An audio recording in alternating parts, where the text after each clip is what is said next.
दावत। अध्याय 211 ईल दावत। हाँ, मुझे लगता है इसकी बहुत अच्छी संभावना है।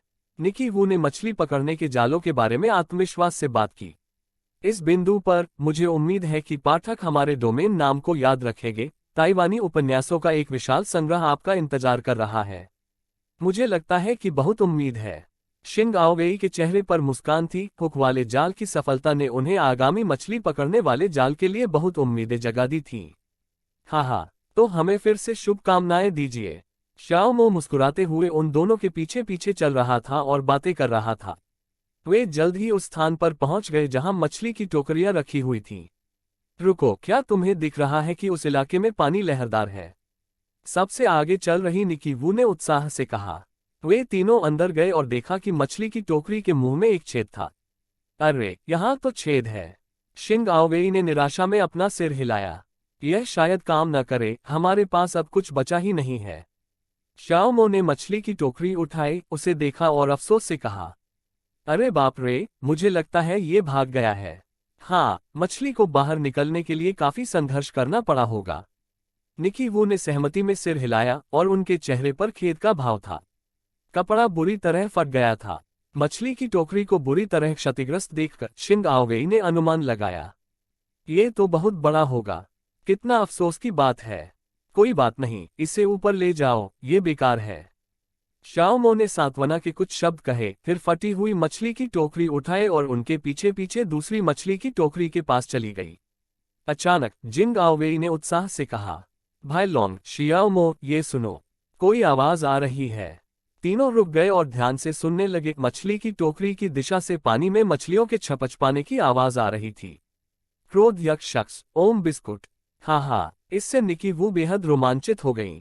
क्या उन्होंने मछली पकड़ी? जल्दी जल्दी, चलो जाकर देखते हैं। तीनों लोग मछली की टोकरी के पास गए, उस पर अपनी टॉर्च की रोशनी डाली और पुष्टि की कि शोर टोकरी के अंदर से आ रहा था। इसे उठाओ, इसे सीधे उठाओ। निकी वू ने उसे प्रोत्साहित किया और जल्द ही शिंग आओवेई ने मछली की टोकरी को पानी से बाहर निकाल लिया। अरे, वहां एक मछली है। शिंग आओवेई ने मछली की टोकरी का बारीकी से निरीक्षण किया और फिर उत्साह से कहा, वाह, ये तो बहुत बड़ा है।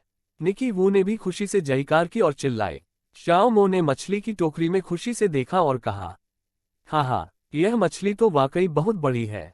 हाँ, मछली की टोकरी में बड़ी मछली को देखकर शियाओमो और बाकी दोनों खुशी से हंस पड़े। फिर धीरे धीरे टोकरी खोलकर मछली को बाहर निकाला। यह एक ईल है। हाँ, आज रात हमें एक बड़ी मछली मिलने वाली है। चलो वापस चलते हैं। कुछ ही देर में शियाओमो और उसके दो साथी शिविर में लौट आए। मैं वापस आ गया हूँ, निकी वू चिल्लाए। वहां है। दिलराबा दिलेमुरत ने उन तीनों को उम्मीद भरी नजरों से देखा और पूछा। शाओमो ने जानबूझकर निराशा भरे भाव से अपना सिर हिलाया और कहा, नहीं। उनके बगल में खड़ी निकी वू ने भी अपनी राय व्यक्त की। हाँ, लेकिन वे भाग निकले। फिर उसने सबके देखने के लिए फटी हुई मछली की टोकरी ऊपर उठाई। 08 मछलियां। देखो, पिंजरा पूरी तरह से टूट गया है। ध्यान से देखने पर सभी को पता चल गया कि मछली की टोकरी वास्तव में टूट गई थी। वे सभी बहुत दुखी लग रहे थे। वाह, यह मछली कितनी बड़ी है। अफसोस की बात है। नहीं तो आज रात हमें एक बड़ी मछली खानी पड़ेगी। कोई बात नहीं, अगर वे भाग भी गए तो क्या हुआ, हमारे पास अभी भी पकौड़ी हैं। ये कहना होगा कि शियाओमो और उसके दोनों साथी वाकई बहुत अच्छे अभिनेता थे। उन्होंने सबको बेवकूफ बना दिया। जैसे ही सब लोग अपना खेद व्यक्त कर रहे थे, जियाओमो ने एक बड़ी मछली से भरी टोकरी निकाली और चिल्लाया, यहाँ देखो। हताश महसूस कर रहे समूह ने अचानक अप्रत्याशित मोड़ आने पर आश्चर्य से चीख मारी। वाह वाह वाह, ये तो बहुत बड़ा है। ये किस प्रकार की मछली है? क्या ईल मछली ऐसी दिखती है? बहुत मोटा। कुछ हंसी मजाक के बाद सभी लोग ईल और सी बास को एक साथ ग्रिल करने के लिए सहमत हो गए। इसे ग्रिल करो, तुम दोनों जाओ और मछली तैयार करो। जब शियाओमो बोल रहा था, उसने सन येजुओ और शेन शियाओयांग को मछली खोदने का निर्देश दिया। ठीक है येजुओ, चलो चलें। शेन शियाओयांग ने तुरंत सिर हिलाया, फिर अपने बगल में बैठे सन येजुओ को 2 मछलियां लेकर जाने का इशारा किया। भाई मो, तुमने इसे मछली पकड़ने वाली टोकरी से पकड़ा? लियू यफेई ने मुस्कुराते हुए शियाओमो से पूछा। हाँ, ये बहुत दुख की बात है कि टोकरी में रखी दूसरी मछली भाग गई। वह भी बड़ी ही रही होगी। शाओमो ने आग को कुरेदा और सिर हिलाया। अफसोस की बात है। पास ही खड़े दिलरबा दिलेमुरत ने अफसोस से अपना सिर हिलाया। हाँ, लेकिन इसे पकड़ना ही काफी है। निकी वू के चेहरे पर मुस्कान लगातार बनी रही जब तक वह बोलती रही। और इस तरह सभी लोग एक साथ बैठकर बातें करने लगे और जल्द ही मछली खोदने वाली टीम वापस लौट आई। तुम इसे कैसे पकाते हो, शियाओमो? मछली से भरा लोहे का बर्तन जमीन पर रख दिया गया। शेन शियाओयांग ने शियाओमो से पूछा। सी बास को सीक में लगाकर सीधे ग्रिल किया जाता है। ये ईल बहुत लंबी है, इसलिए इसे कई टुकड़ों में काटना पड़ता है, नहीं तो इसे ग्रिल करना मुश्किल होगा। जब शियाओमो बोल रहा था तभी उसने एक कुल्हाड़ी ली और ईल मछली को कई टुकड़ों में काट दिया, फिर उन्हें छोटी लकड़ी की छड़ियों में पिरोकर आग पर भूनने लगा। ईल मछली के बड़े बड़े टुकड़ों को देखकर सबके मुंह में पानी आ गया। अब हमें बस मछली के पकने का इंतजार करना है, जो कि सभी के लिए एक और काफी लंबा इंतजार है। सफेद रंग की कोमल ईल मछली का मांस धीरे धीरे सुनहरे और कुरकुरे रंग का हो गया और एक मनमोहक सुगंध हवा में तैरने लगी। एक पल के लिए पूरे शिविर में हर किसी के जोर से निगलने की आवाज गूंज उठी। अंत में जियाओमो ने भुनी हुई मछली को फिर से पलटा, सिर हिलाया और सभी से कहा, ठीक है, अब हम खाना खा सकते हैं। देखते ही देखते सभी लोग आगे की ओर दौड़ पड़े। हर किसी ने भुनी हुई ईल की सीख पकड़ी और खाना शुरू कर दिया। स्वादिष्ट। सन यिज़ोऊ ने ज्यादा कुछ नहीं कहा, उन दो शब्दों से ही उस क्षण उनकी भावनाओं को व्यक्त करने के लिए पर्याप्त था। दूसरी ओर लियू यफेई कहीं अधिक शालीन है और यहाँ तक कि खाना खाते समय भी वह एक अलौकिक आभा बिखेरती हैं। कितना नर्म और स्वादिष्ट। उसकी तुलना में उसके बगल में बैठी दिलरबा दिलेमुरत, हालांकि उसके खाने के तौर तरीके अच्छे नहीं थे, लेकिन उसमें एक अलग तरह की मासूमियत थी। बेहद ताज़ा, खुशबूदार और मुलायम, और इसमें मछली की गंध न के बराबर है। निकी वू ने बड़े चाव से खाना खाया और मन ही मन कुछ बुदबुदाया। स्वादिष्ट, बहुत स्वादिष्ट, ये बहुत अच्छा है। वाह, इसका स्वाद तो कल की उन छोटी मछलियों से कहीं बेहतर है। शेन शियाओयांग के चेहरे पर आनंद का भाव था, वह बेहद खूबसूरत लग रही थी। ये बहुत स्वादिष्ट है। स्वादिष्ट, इसमें बिल्कुल भी मछली जैसी गंध नहीं है। बहुत बढ़िया। ...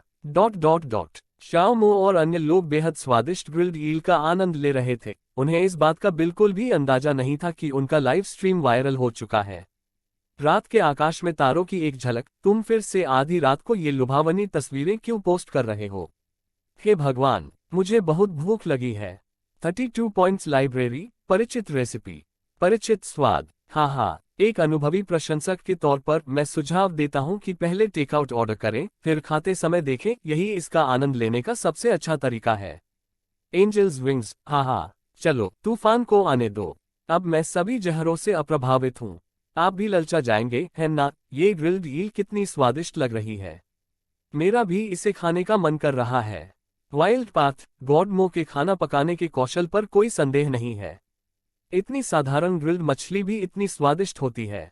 ये वाकई अद्भुत है। पवित्र, सुंदर और प्रकाशमान प्रकाश, इस कार्यक्रम ने मेरी भूख मिटा दी। अब हम इसे देखते हुए चावल के 2 बड़े कटोरे खा सकते हैं। लिनेर्मो 666 ... 212 अध्याय 212 शीर्षकहीन। जोड़। अध्याय 212 शीर्षकहीन। अध्याय 212 शीर्षकहीन। लाइव स्ट्रीम में मौजूद दर्शकों की ललचाती और ईर्ष्यालु निगाहों को नजरअंदाज करते हुए शियाओमो और उसके दोस्तों ने खुशी खुशी अपनी ग्रिल्ड ईल मछली खत्म कर ली। सभी ने मुंह में तेल भरकर खाना खाया और पूरी तरह संतुष्ट थे। इसके बाद सैनिकवान पकौड़ी की दावत का आयोजन किया जाएगा। अंततः सभी ने भरपेट भोजन कर लिया और बिना हिले डुले आग के पास आराम से बैठ गए।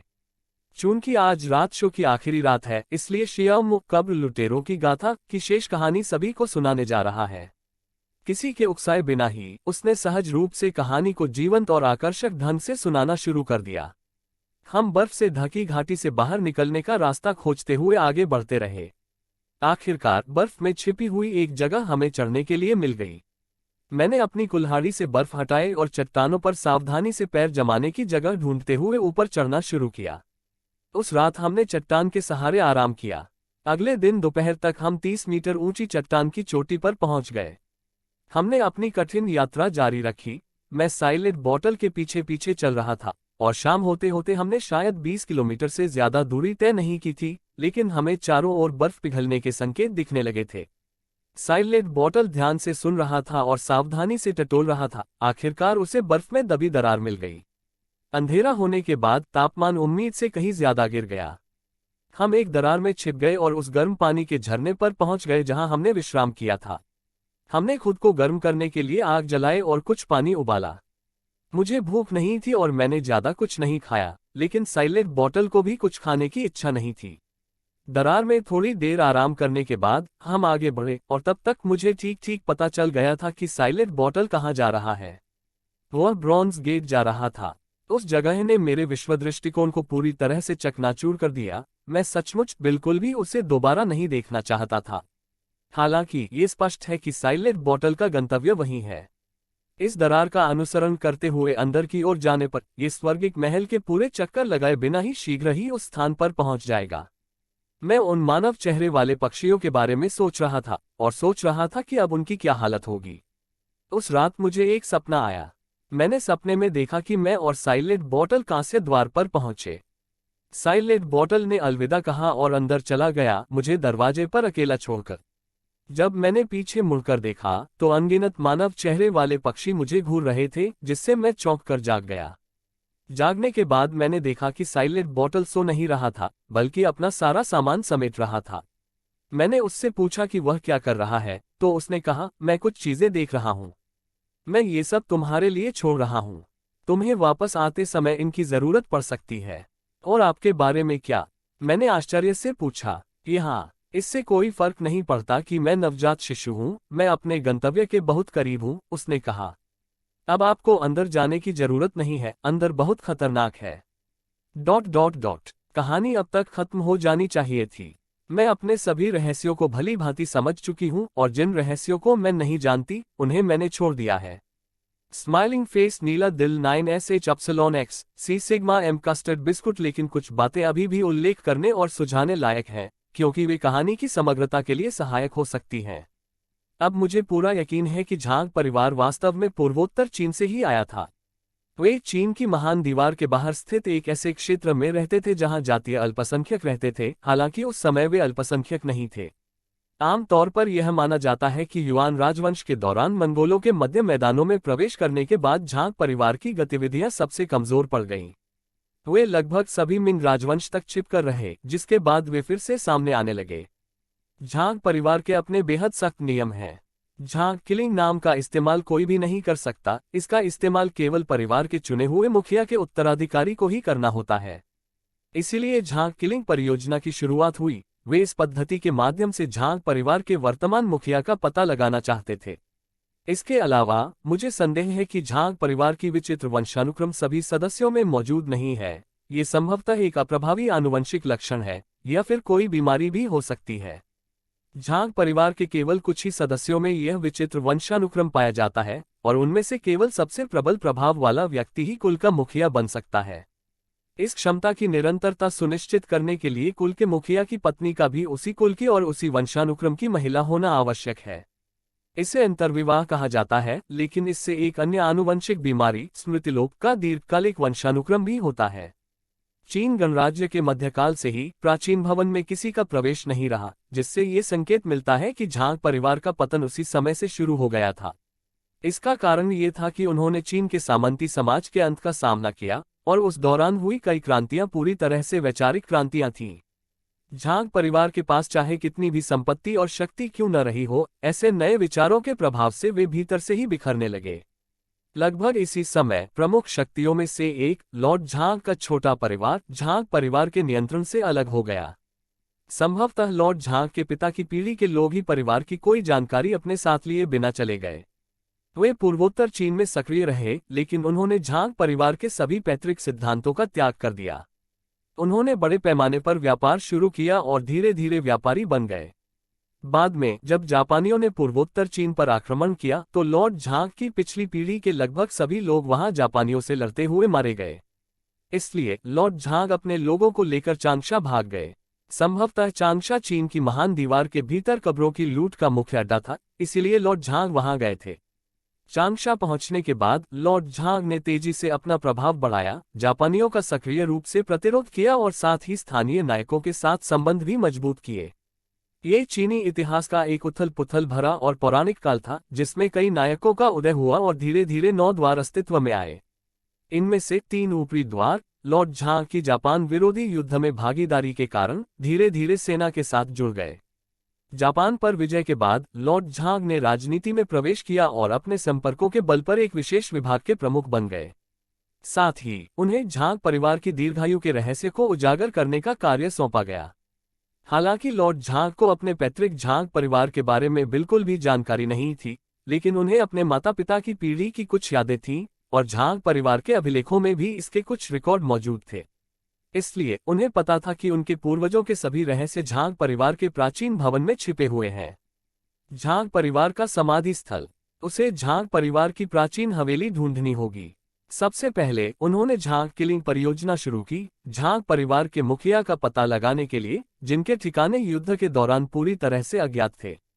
झांग किलिंग नाम के कई लोगों को लाया गया, लेकिन असली झांग किलिंग कभी नहीं मिला। उस समय 9 गेट्स पूरी तरह से लॉर्ड झांग की निगरानी में थे। इसका दोहरा उद्देश्य था सुरक्षा और निगरानी। अंततः 1960 के दशक में उन्होंने झांग किलिंग का पता लगा लिया। उनके नेतृत्व में 9 गेट्स ने इतिहास का सबसे बड़ा संयुक्त मकबरा लूट अभियान चलाया, लेकिन उन्हें भारी नुकसान उठाना पड़ा। उस घटना के परिणामस्वरूप 2 परिणाम निकले। सबसे पहले झांग किलिंग के अधिकार पर गंभीर सवाल उठे, जिससे संगठन 2 गुटों में बंट गया। एक गुट में 9 गेट्स के सबसे चतुर सदस्य शामिल थे, जिनमें बूढ़ी महिला हुआ भी थीं, जिन्हें झांग किलिंग ने बचाया था। इस गुट ने झांग किलिंग का पुरजोर समर्थन किया और उन्हें देवता की तरह पूजा। इससे लॉर्ड झांग परिवार का नियंत्रण बेहद मुश्किल हो गया। दूसरे गुट ने ऑपरेशन की विफलता का सारा दोष झांग किलिंग पर मढ़ दिया। लॉर्ड झांग परिवार के गुट के भीतर भी फूट पड़ गई। झांग किलिंग के गुट को सफाया कर दिया गया, जबकि दूसरे गुट ने उच्च अधिकारियों से घनिष्ठ संबंध होने के कारण अपनी शक्ति को और भी बढ़ा लिया। अंततः दोनों गुटों के बीच भयंकर आंतरिक कलह शुरू हो गई। मेरे दादाजी के मन में सेवानिवृत्त होने की प्रबल इच्छा जागृत हुई। वे अब किसी को भी व्यर्थ की बातों में मरते हुए नहीं देखना चाहते थे, न ही इन पूर्व नायकों को भगवान झांग का अनुसरण करते हुए व्यर्थ मरते हुए देखना चाहते थे। इसलिए वे हमेशा झांग किलिंग के साथ खड़े रहे। उस घटना में झांग किलिंग गंभीर रूप से घायल हो गए थे और जब उन्हें होश आया तो उनकी याददाश्त पूरी तरह से चली गई थी। मेरे दादाजी ने अपने तीनों बेटों के लिए व्यवस्था की। उन्हें पता था कि उनकी अगली पीढ़ी भी उन्हीं के नक्शे कदम पर चलेगी, लेकिन उस बुद्धिमान दादाजी ने एक अवसर देखा। उन्हें उम्मीद थी कि मेरी पीढ़ी में वो परिवार इस दुष्चक्र से पूरी तरह बाहर निकल सकेगा। इसलिए उन्होंने मेरे पिता, दूसरे चाचा और तीसरे चाचा के लिए जीवन योजनाएं बनाई। ... ऐसी ही बेहतरीन और नई कहानियां सुनने के लिए कृपया हमारे channel heart novels Hindi FM को सब्सक्राइब तथा हमारे वीडियोस को लाइक करना ना भूलें। आपका समर्थन हमारे लिए बहुत जरूरी है। 213 अध्याय 213 टॉम्ब रैडर का अंत। जोड़। अध्याय 213 कब्र लुटेरों का वृतांत समाप्त। अध्याय 213 कब्र लुटेरों का वृतांत समाप्त। सभी लोग मंत्रमुग्ध होकर सुन रहे थे। रोमांचक और मनमोहक मकबरा लूट की कहानियों में पूरी तरह खो गए थे। ... greater than 9hux, less than. जैसा कि जियाओमो ने बताया, वे अक्सर खुशी से चिल्लाते और जयकार करते थे। वाह, यह आदमी तो कमाल का है। वो शी आखिरकार बड़ा हो गया है। हाँ, इसमें कोई हैरानी की बात नहीं कि वे मकबरा लूटने वाली तिकड़ी हैं। फैटी तो हास्य का तड़का लगाता है। ब्रॉन्ज गेट के पीछे क्या है? अंतिम लक्ष्य क्या है? ... तीसरे चाचा के दृढ़ निश्चय और साहस ने घटनाक्रम को समझने में हुई कमियों की पूरी तरह से भरपाई कर दी। उनकी अपनी सावधानी और आक्रोश के साथ मिलकर उन्होंने संगठन के मूल अर्थात लॉर्ड झांग के वंशजों को पूरी तरह से नष्ट करने के लिए एक तीव्र और उससे भी अधिक साहसिक योजना शुरू की। सबसे अहम बात यह थी कि उन्हें मानसिक अस्पताल ढूंढना था। इसलिए शी लियानहुआ ने अपने तीसरे चाचा का मुखौटा पहना और एक नाटक रचा। पानी के नीचे स्थित मकबरे में तीसरे चाचा ने निषिद्ध अगरबत्ती का इस्तेमाल करके सभी को बेहोश कर दिया। फिर उन्होंने शी परिवार के जहाज का इस्तेमाल करके लोगों को किनारे पर पहुंचाया और उन्हें वापस संगठन में ले आए। निषिद्ध धूप नामक औषधि अत्यंत विचित्र है, जिससे लंबे समय तक मानसिक भ्रम की स्थिति बनी रहती है। जी लियानहुआ ने होश में आने का नाटक किया और एक मनगढ़ंत कहानी बनाई। फिर उसने उन्हें पागल खाने पहुंचा दिया। इसके बाद जी लियानहुआ और उसके तीसरे चाचा ने अंदर और बाहर से मिलकर एक योजना बनाई और संगठन से पागलखाने का संबंध तोड़ दिया। इसी बीच चांगबाई पर्वत की ओर आकर्षित होकर गई एक अन्य टीम को उम्मीद के मुताबिक बादल की चोटी पर स्थित स्वर्गीय महल में मुसीबत का सामना करना पड़ा। अंतहीन चक्र में हमने जो मम्मी देखी वे इसी समूह के शव थे। शवों की संख्या और शुंजी के विवरण के आधार पर उस समय अंदर गए सभी लोग मारे नहीं गए थे। मुझे लगता है कि वेनजिन और हुआलिंग का रूप धारण करने वाले लोगों में कुछ कौशल जरूर होगा। मुझे आश्चर्य है कि क्या वे दोनों ही बच निकले थे। हालांकि यहां स्थिति बदल गई। इस बिंदु पर सभी टीमों को 3 समूहों में विभाजित किया गया। एक समूह में चेन वेनजिन और उनके साथी शामिल थे, दूसरे समूह में अंकल सैन और शी लियानहुआ शामिल थे और तीसरे समूह में साइलेंट बॉटल शामिल थे। असली तीसरे चाचा जी लियानहुआ और चेन वेनजिन के समूह की तलाश कर रहे थे। पागलखाने से भागते समय चेन वेनजिन और उनके साथियों को एहसास हुआ कि अब वे किसी पर भी भरोसा नहीं कर सकते। स्पष्ट रूप से जी लियानहुआ और वू सानिक्सिंग भरोसे के लायक नहीं थे। उन्हें अपने लक्ष्यों को प्राप्त करने के लिए कुर्बान किया जा सकता था। संगठन तो और भी कम भरोसेमंद था। पकड़े जाने से बचने और सच्चाई का पता लगाने के लिए वे गोलमुद के लिए एक अभियान पर निकल पड़े और तीसरी पीढ़ी को चेतावनी देने के लिए एक वीडियोटेप प्रणाली स्थापित की। इस बारे में सोचते हुए मुझे एक गहरी आत्मीयता का अनुभव हुआ। इस पूरी परिस्थिति में हर कोई स्वार्थ और निर्ममता से प्रेरित था, लेकिन इन 2 महिलाओं के नेतृत्व वाली टीम ने इतनी विशाल और अनिश्चित स्थिति का सामना करते हुए भी सुरक्षा और अन्वेषण के बारे में सोचा। इस बीच अंकल थरी और शी लियानहुआ होंगझोउ में ही रहे और बाकी लोगों के सुराग ढूंढते रहे। मेरा मानना है कि अंकल थरी की यह लगन चेन वेनजिन के प्रति उनके प्रेम से उपजी थी। हालांकि ये भी सच है कि शी लियानहुआ भविष्य में होने वाली परेशानियों से बचने के लिए उन्हें खत्म करने की कोशिश कर रही होंगी। यही कारण है कि जब हम मिले थे तो वेनजिन ने मुझे आगाह किया था कि अंकल थरी एक धोखेबाज है। जिया लियानहुआ की गुप्त खोज में तनाव अभूतपूर्व स्तर तक पहुंच गया था। जिया लियानहुआ अंततः होंगझोउ पहुंच गया, अपने तीसरे चाचा की दुकान के नीचे छिपकर ताबूत की रखवाली करते हुए नियत दिन की प्रतीक्षा करने लगा। उसके बाद से मेरे लिए तीसरा चाचा वास्तव में 2 अलग अलग व्यक्ति थे। दरअसल मैंने कभी कल्पना भी नहीं की थी कि मानव त्वचा के मुखौटे जैसी उन्नत तकनीक भी दुनिया में मौजूद है, और ये दोनों व्यक्ति कई मायनों में बहुत समान थे, जिससे उनमें अंतर करना बेहद मुश्किल हो गया था। इस दौरान मुझे लगा कि मेरे तीसरे चाचा रहस्यमय हैं। दरअसल इसका कारण ये था कि 2 तीसरे चाचा थे। ये दोनों तीसरे चाचा हर बात से भली भांति परिचित थे, लेकिन उनके व्यक्तित्व कुछ अलग थे। वे एक ही समय में कई काम कर रहे थे, हर एक अपने अपने तरीकों और सुरागों से। सारे सुराग आपस में उलझ गए, जिससे मामला जटिल और विचित्र हो गया। मुझे ठीक से याद नहीं रहता कि मैं कब वू सानशिंग का सामना कर रहा हूं और कब शी लियानहुआ का, लेकिन मुझे साफ तौर पर याद है कि मैंने कई बार महसूस किया कि मेरे तीसरे चाचा का व्यक्तित्व बदल गया था। लेकिन इससे कोई फर्क नहीं पड़ता, वे जुड़वा भाइयों की तरह हैं जो हमेशा एक ही लक्ष्य के लिए प्रयासरत रहते हैं। इसी बीच वेनजिन और हुआलिंग ने अपने साथियों के साथ गोलमुद की जांच पूरी कर ली थी और गलती से अमृत पी लेने के कारण उनके शरीर में कई बदलाव आ गए थे। हुआलिंग में बदलाव विशेष रूप से तेजी से हुए, उसे मानसिक भ्रम और स्मृति हानि होने लगी थी। उन्होंने हुआलिंग की निगरानी के लिए एक परित्यक्त मनोरोगगृह को विश्राम स्थल के रूप में इस्तेमाल किया। साइलेंट बॉटल के अपने कुछ उद्देश्य थे। वह झांग परिवार के प्राचीन महल में लौट आया। दुर्भाग्यवश उसकी जन्मजात झांग परिवार से जुड़ी स्मृतिलोक की बीमारी फिर से उभर आई और उसे चारा बनाकर लाशों को लुभाने के लिए एक प्राचीन मकबरे में छोड़ दिया गया। चेन पी आशी ने उसे बचाया और वह फिर से लोगों के सामने आ गया। हालांकि उस समय संगठन पहले जैसा नहीं रहा था, वह लगभग अस्तित्वहीन हो चुका था और उसमें पहले जैसा नियंत्रण नहीं था। उस समय अंकल सान और शी लियानहुआ को लगा कि मामला पूरी तरह स्पष्ट है। उन्होंने अंकल सान की दुकान के नीचे स्थित प्राचीन मकबरे से झांग परिवार के प्राचीन महल से प्राप्त एक प्राचीन काली सोने की तलवार निकाली, जिसका इस्तेमाल उन्होंने साइलेंट बॉटल का परीक्षण करने के लिए किया। इसी बीच जूड काओ ने पूरी तरह से हस्तक्षेप करना शुरू कर दिया। वह केवल एक निवेशक और पीड़ित बनकर नहीं रहना चाहता था। इसलिए जूड काओ के बारे में विभिन्न जानकारी प्राप्त करने के बाद जिन वांटांग मुझसे मिलने मेरी दुकान पर आया। युद्धरत राज्यों की रेशम पांडुलिपि देखने के बाद अंकल सैम को एहसास हुआ कि जूड काओ एक बड़ा खतरा बन गया है और उसे नियंत्रित करना आवश्यक है। इसके बाद उन्होंने राजा लू के महल के लिए पहला अभियान आयोजित किया, लेकिन उन्हें इस बात का जरा भी अंदाजा नहीं था कि इसके बाद हालात बेकाबू हो जाएंगे। ... इस बिंदु पर शाओमो थोड़ी भावुक होकर रुक गई। वह बीच बीच में चलती और बोलती रही थी। कार्यक्रम अपने अंत के करीब था और ग्रेव रॉबर्स क्रॉनिकल्स का भी समापन होने वाला था।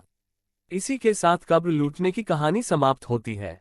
शाओमो ने सबकी ओर देखा और धीरे धीरे बोला, आह। सभी लोग स्तब्ध थे। शाओमो की कहानी का अंत हो गया था, लेकिन उनके लिए कई सवाल अभी भी बाकी थे। कांस्य द्वार के पीछे का रहस्य, सबसे बड़ा रहस्य, 10 साल का वादा। ... लियू यफेई ने पूछे बिना नहीं रह सकी। भाई मो, आपने अभी तक हमें यह नहीं बताया कि कांस्य द्वार के पीछे क्या है और अंतिम लक्ष्य क्या है। सभी लोग आश्चर्य भरी निगाहों से शाओमो की ओर देख रहे थे और उसके जवाब का इंतजार कर रहे थे। दरअसल मैंने कहानी में इन मुद्दों को पहले ही संबोधित कर दिया है। शाओमो मुस्कुराए, लेकिन उसने किसी के भी सवालों का जवाब नहीं दिया।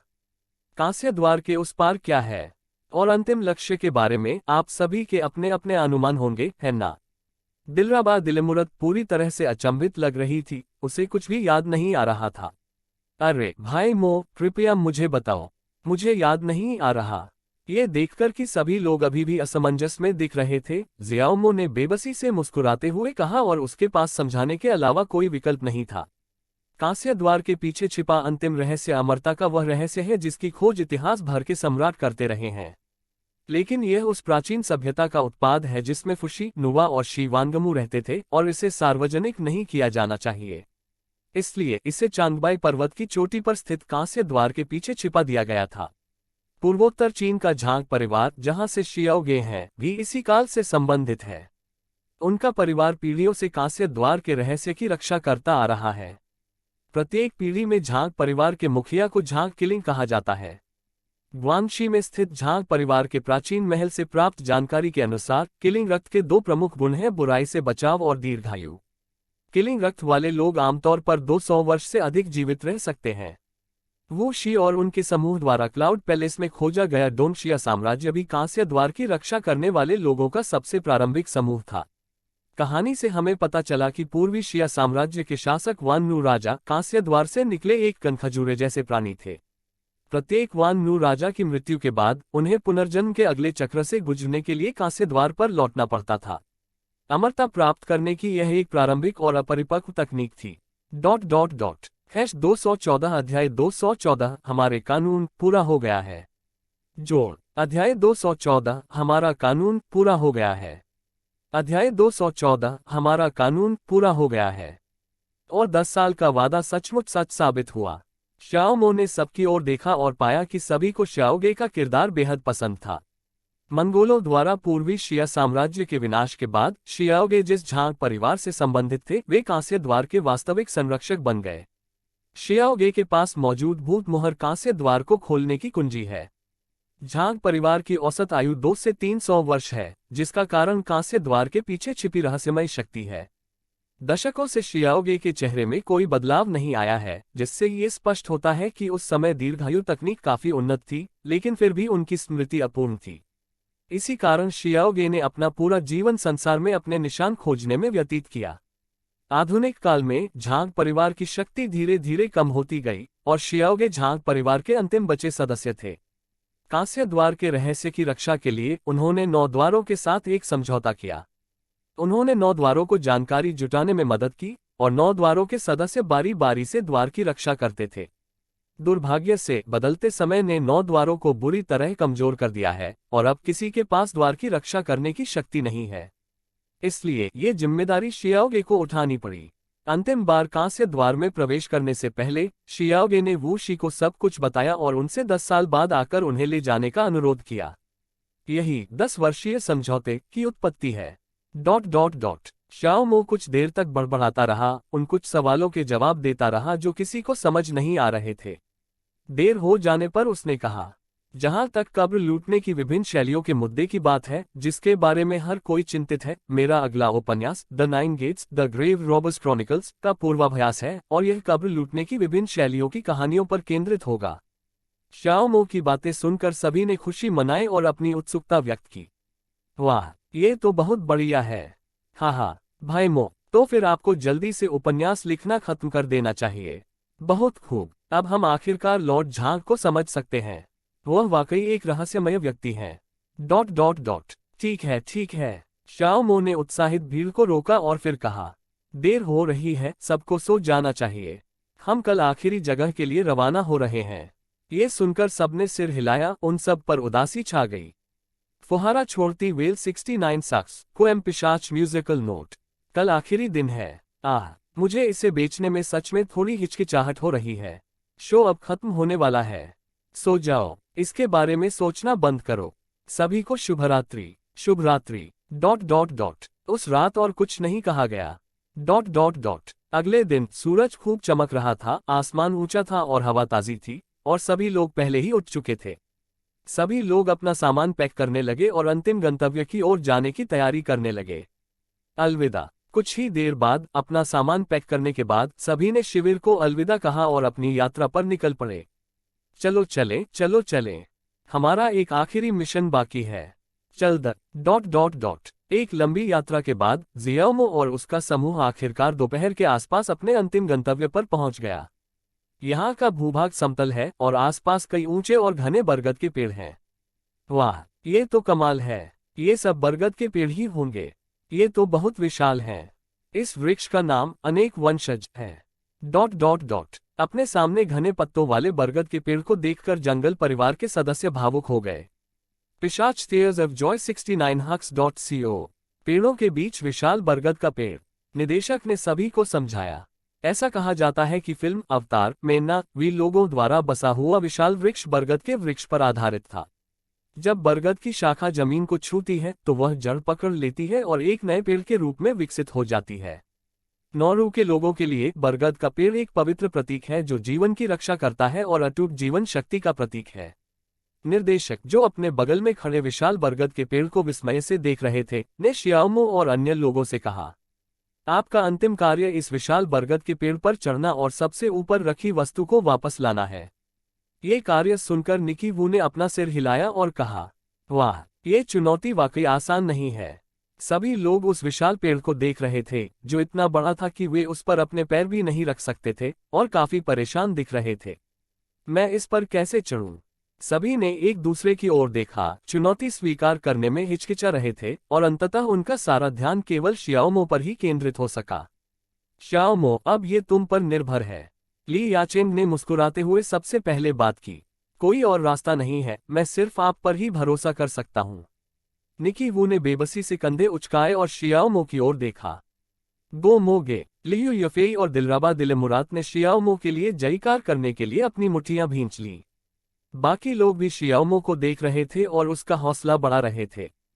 ठीक है, तो मैं चलता हूँ। शियाओमो मुस्कुराया और सिर हिलाकर खुशी खुशी चुनौती स्वीकार कर ली। सुरक्षा सर्वोपरि। सामान प्राप्त करना दूसरे नंबर पर, गति तीसरे नंबर पर। सन येझोऊ ने जियोमो को गंभीरता से निर्देश दिया। शेन शियाओयांग ने शियाओमो के कंधे पर थपथपाते हुए बड़े आत्मविश्वास से कहा, शियाओमो, मुझे तुम पर पूरा भरोसा है। तुमने हमें कभी निराश नहीं किया। शियाओमो मुस्कुराया, उसके लिए इस पेड़ पर चढ़ना बहुत आसान था। ठीक है, बस मेरी खुशखबरी का इंतजार करो। शियाओमो ने कर्मचारियों की सुरक्षा रस्सी को ठुकरा दिया, दौड़कर पेड़ के तने पर कई बार लात मारी और हवा में ऊंची छलांग लगाई जो 5 या 6 मीटर की ऊंचाई तक पहुंच गई। फिर उसने पेड़ के तने को पकड़ा और तेजी से शाखा पर रखे बक्से तक चढ़ गया। वाह, ये तो कमाल है। सावधान रहो, मोगे। शियाओमो, धीरे चलो, जल्दी मत करो। सबसे पहले सुरक्षा। Dot dot dot. शियाओमो की हरकतों की श्रृंखला ने पेड़ के नीचे बैठे लोगों को चिंतित कर दिया, जिन्होंने तुरंत उसे सावधान रहने के लिए कहा। लाइव स्ट्रीम देख रहे दर्शक पसीने से तरबतर और बेचैन थे।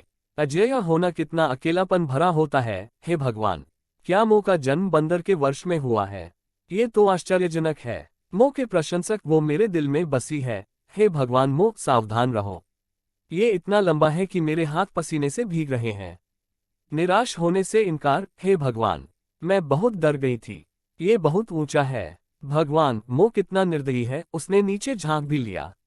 Death like the wind. देखने में तो यह विशाल वृक्ष कम से कम 30 मीटर ऊंचा लगता है। हे भगवान, आपने कोई सुरक्षा सावधानी नहीं बरती, आप बेहद लापरवाह हैं। सभी दिशाओं के लिए प्रयुक्त। मुझे ऊंचाई से डर लगता है, मैं देख नहीं सकता। ये बहुत डरावना है। Dot dot dot. शियाओमो ने झटपट डिब्बा उठाया और पेड़ के तने से नीचे फिसल गया। जमीन तक आसानी से पहुंचने में इसे केवल कुछ सेकंड लगे। लियू यफेई और अन्य लोगों ने उत्साहपूर्वक शियाओमो को घेर लिया और उसका उत्साहवर्धन करते हुए उसे प्रोत्साहित किया। शानदार, बिल्कुल अद्भुत, वह तो बंदर जैसा है। ये तो कमाल है। हाँ, मोगे कमाल है। सभी ने कुछ देर तक खुशी से जश्न मनाया और फिर ये देखने के लिए डिब्बा खोलने की तैयारी की कि उसके अंदर क्या है। तो शियाओमो ने सबकी उत्सुक निगाहों के बीच धीरे धीरे डिब्बा खोला। सबके सामने एक कार्ड प्रकट हुआ। शियाओमो ने उसे उठाया और उस पर लिखी पंक्तियां पढ़ीं। जंगल परिवार, फिर मिलेंगे। अब तक तो सभी को पता चल चुका है कि शो खत्म होने वाला है। इसी क्षण निर्देशक ने बोलना शुरू किया। इस यात्रा में हंसी और आंसू, खुशी और भावनाएं सब कुछ देखने को मिला। मुझे विश्वास है कि यह यात्रा हमारी सबसे अनमोल यादों में से एक बन जाएगी। बोलते समय निर्देशक की आंखों में आंसू भर आए। लेकिन हर अच्छी चीज का अंत होता है। आज हमारा कानून आधिकारिक तौर पर समाप्त हो रहा है। इतने शानदार प्रदर्शन देने के लिए मैं सभी को धन्यवाद देना चाहता हूं। पूरी प्रोडक्शन टीम की ओर से मैं आप सभी को धन्यवाद कहना चाहता हूं। आपकी कड़ी मेहनत के लिए शुक्रिया। जब निर्देशक बोल रहे थे तो उन्होंने शियाओमो और अन्य लोगों के सामने झुककर गहरा सम्मान व्यक्त किया और उनके पीछे मौजूद सभी कर्मचारियों ने भी ऐसा ही किया। नहीं, निर्देशकों, सबसे ज्यादा मेहनत तो आप लोग ही करते हैं। जी हाँ, सबसे ज्यादा मेहनत तो कर्मचारी ही करते हैं। हम इस तरह से हमारी देखभाल करने के लिए आपका धन्यवाद भी करना चाहते हैं। दोनों पक्षों ने भावभीनी कृतज्ञता का आदान प्रदान किया और अंत में कैमरे की ओर देखते हुए एक साथ खड़े होकर दर्शकों के प्रति अपनी कृतज्ञता व्यक्त की। आपके निरंतर समर्थन के लिए धन्यवाद। हम कभी न कभी फिर मिलेंगे। अलविदा। ऐसी ही बेहतरीन और नई कहानियां सुनने के लिए कृपया हमारे channel heart novels Hindi FM को सब्सक्राइब तथा हमारे वीडियोस को लाइक करना ना भूलें। आपका समर्थन हमारे लिए बहुत जरूरी है। 215 अध्याय 215 घर वापसी। हवाई अड्डे पर पर्दाफाश। पागल प्रशंसक। जोड़। अध्याय 215 घर वापसी। हवाई अड्डे पर पर्दाफाश। पागल प्रशंसक। अध्याय 215 घर वापसी। हवाई अड्डे पर पर्दाफाश। पागल प्रशंसक। इस पुस्तक का पहला संस्करण वीकेंड कम है जिसे आप चुन सकते हैं, जिससे आपको त्रुटि रहित और अव्यवस्थित अध्यायों का पठन अनुभव प्राप्त होगा। बिछड़ना हमेशा सुखद और दुखद होता है, लेकिन घर की याद और भी प्रबल थी।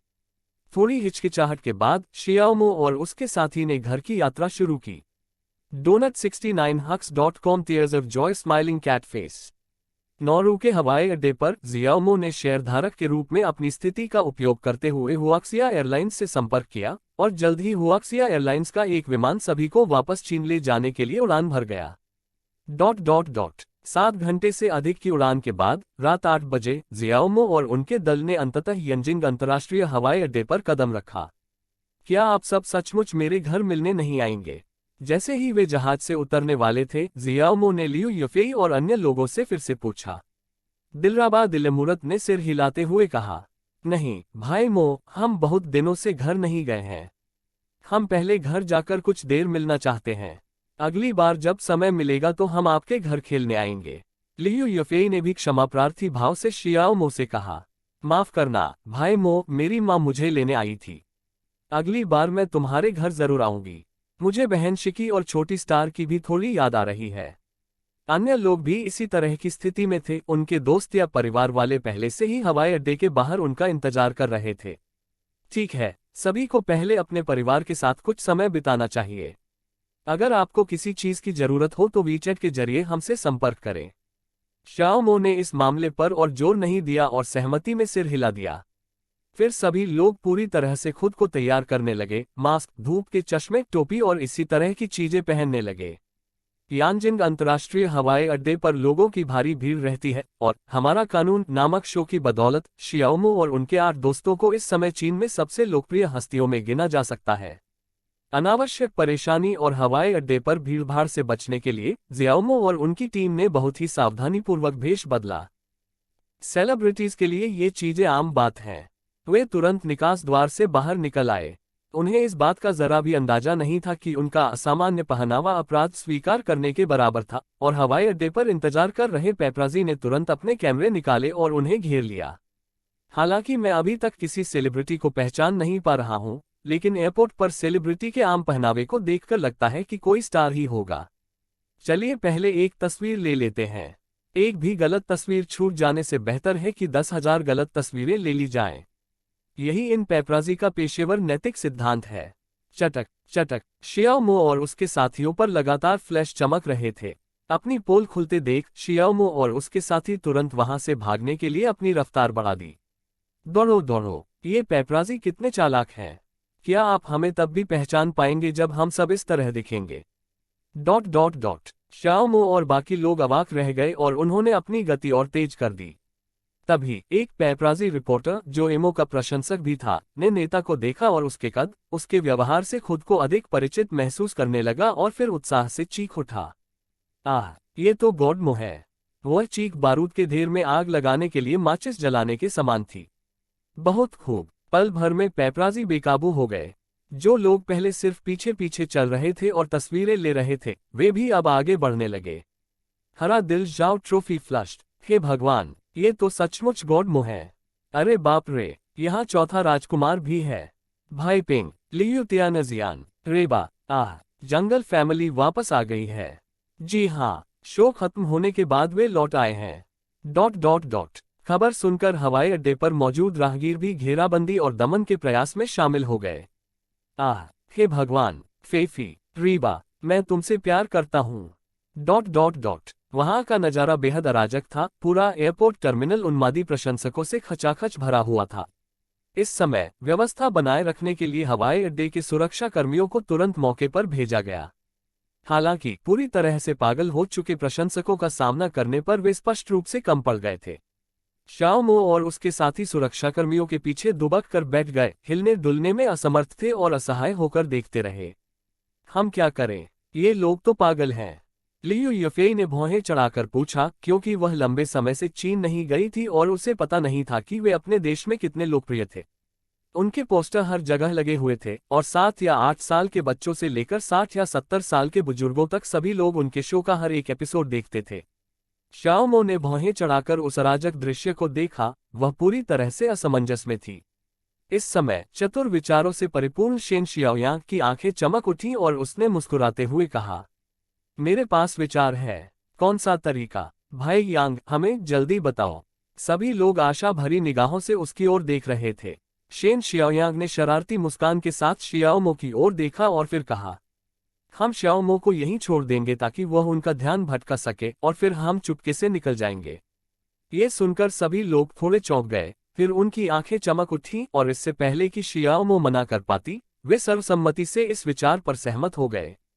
हाँ, मुझे लगता है यह एक शानदार विचार है।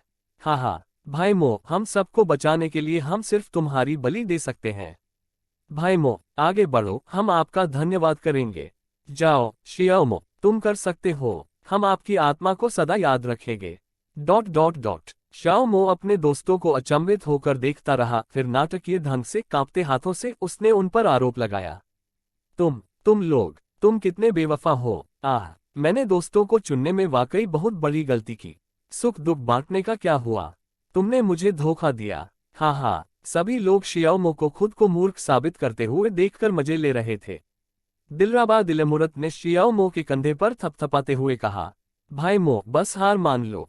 हम सबके यहाँ रहने से बेहतर है कि तुम खुद कुर्बान हो जाओ। वैसे भी देखो, हालात और बिगड़ते जा रहे हैं। दिलराबा दिलमुरत ने एयरपोर्ट टर्मिनल पर नजर डाली। प्रशंसक अभी भी बेतहाशा अंदर उमड़ रहे थे। ये देखकर शियाओमो को बहुत बुरा लगा। लगता है आज वह बच नहीं पाएगा। इसलिए उसने लियू यफेई और बाकी लोगों से कुछ फुसफुसाकर कहा, लगता है अब कोई और रास्ता नहीं है। मैं उनका ध्यान आकर्षित करने के लिए गाना गाऊंगा और आप लोग कर्मचारियों के साथ आंतरिक मार्ग से निकलने का मौका ले सकते हैं। जब शियाओमो बोल रही थी तो उसने हवाई अड्डे के कर्मचारियों की ओर क्षमा मांगते हुए देखा और कहा, मुझे बहुत खेद है कि मैंने आप सभी को इतनी परेशानी दी। कोई बात नहीं गॉडमो, आप बाद में हमारे लिए कुछ ऑटोग्राफ दे देना। कर्मचारियों ने अपनी उत्तेजना को दबाते हुए शियाओमो को मुस्कुराते हुए देखा। ये स्पष्ट था कि वे सभी शियाओमो के प्रशंसक थे। जरूर, कोई बात नहीं। शियाओमो ने हाथ हिलाकर तुरंत सहमति दे दी। फिर उन्होंने कर्मचारी से मेगाफोन छीन लिया और उन्मादी प्रशंसकों पर चिल्लाया, कृपया धक्का मुक्की न करें, सावधान रहें। हम सभी सभ्य प्रशंसक हैं, आइए दूसरों के लिए परेशानी न खड़ी करें। मैं कहीं नहीं जा रहा हूँ। कैसा रहेगा अगर मैं आप सबको एक गाना सुनाऊं और फिर आप सब घर जा सकते हैं, ठीक है? अच्छा। सभी प्रशंसक सभ्य थे। अपने आदर्श के शब्दों को सुनकर उन्होंने तुरंत एक साथ प्रतिक्रिया दी। शाओमो ने अपने सामने मौजूद प्रशंसकों को संतुष्टि भरी नजरों से देखा, फिर पीछे खड़ी लियू यफेई और अन्य लोगों को इशारा किया कि वे स्थिति के अनुसार कार्य करें। फिर जियाओमो ने एक मेगाफोन उठाया और गाना शुरू कर दिया। वे सभी बहादुर हैं। तुम्हारे माथे पर जो घाव है वो तुम्हारा है, ये तुम्हारी गलती का नतीजा है। #216 अध्याय 21 डेन शिकी और लिटिल स्टार सुखद रूप से आश्चर्यचकित हैं। जोड़ अध्याय 216 घर वापसी। डेन शिकी और लिटिल स्टार सुखद रूप से आश्चर्यचकित हैं। अध्याय 216 घर वापसी। डेन शिकी और लिटिल स्टार सुखद रूप से आश्चर्यचकित हैं। बस कुछ पंक्तियां सुनकर ही सारे प्रशंसक उत्साहित हो गए। पदचिह्न चूसने की मिठाई 69 संभूत सेलबोट। कृपया ताइवान नोवेल नेटवर्क 2on.com को याद रखें, जो बेहद उपयोगी है। वेबसाइट पर आसानी से पहुंचे और अध्यायों के सबसे तेज अपडेट देखें। ये तो द लोन ब्रेव है, मेरे पसंदीदा गानों में से एक। हाँ, क्या आप लोगों ने टिकटॉक पर अभी का सबसे लोकप्रिय मीम देखा है? बस सड़क पर किसी बच्चे को पकड़ लो, उसे एक गुप्त संकेत दो और फिर द लोन ब्रेव गाना गाओ। मुझे मानना पड़ेगा, वे बच्चे उन सभी सवालों के जवाब दे सकते थे। गॉडमो कमाल का है। द लोन ब्रेव प्राथमिक विद्यालय के छात्रों के बीच सबसे लोकप्रिय गीत बन गया है, इसमें कोई शक नहीं।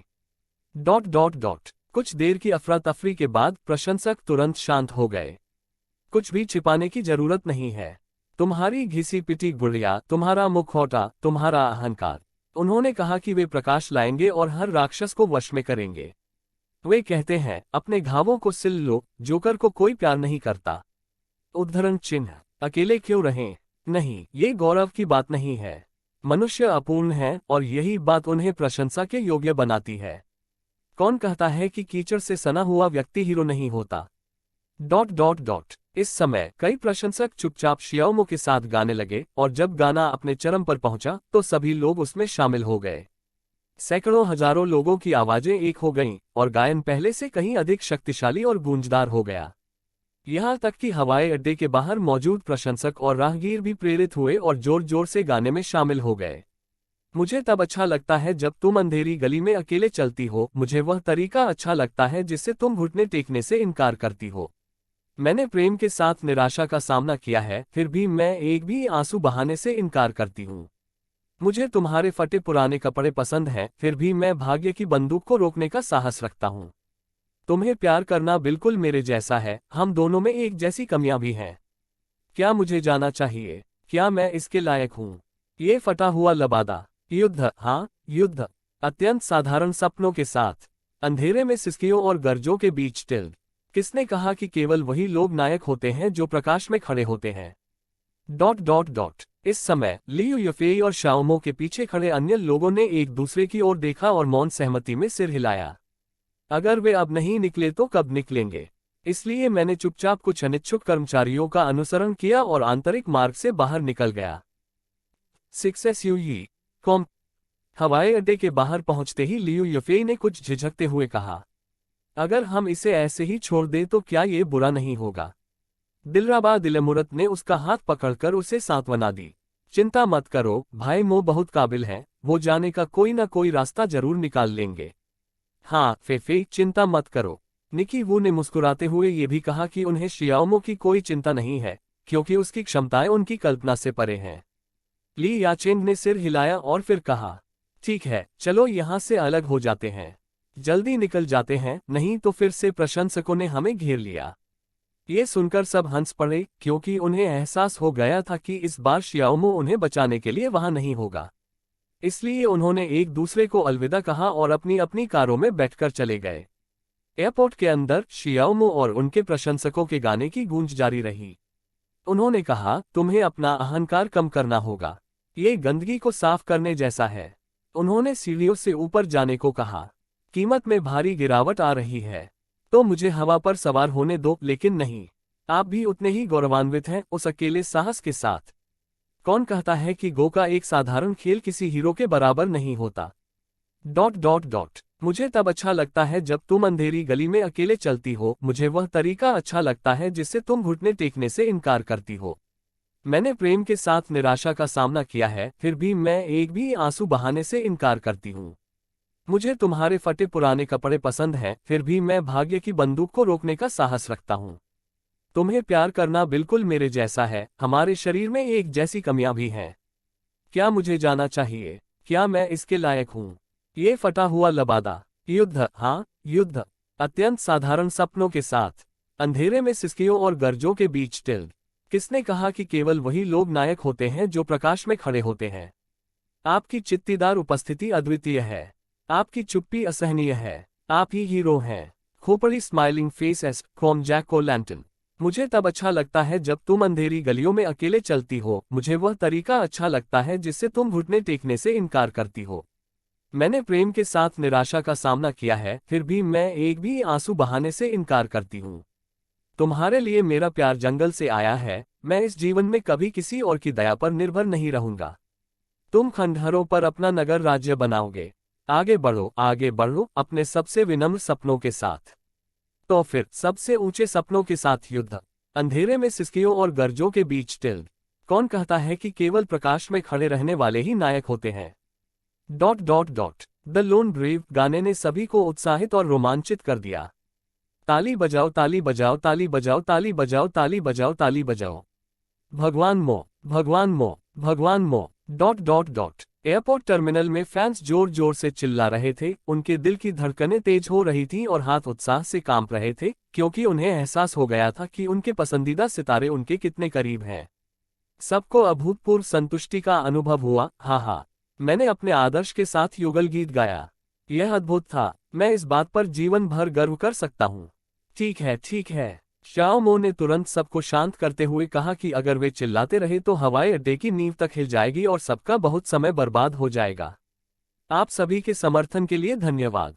जैसा कि आप सभी जानते हैं, मैं अभी नौरू से लौटा हूं और थोड़ा थका हुआ हूं, इसलिए कृपया इधर उधर हो जाएं और भीड़ न लगाएं। मैं अब जा रहा हूं, सबको अलविदा। शाओ मो ने सबको हाथ हिलाकर अलविदा कहा।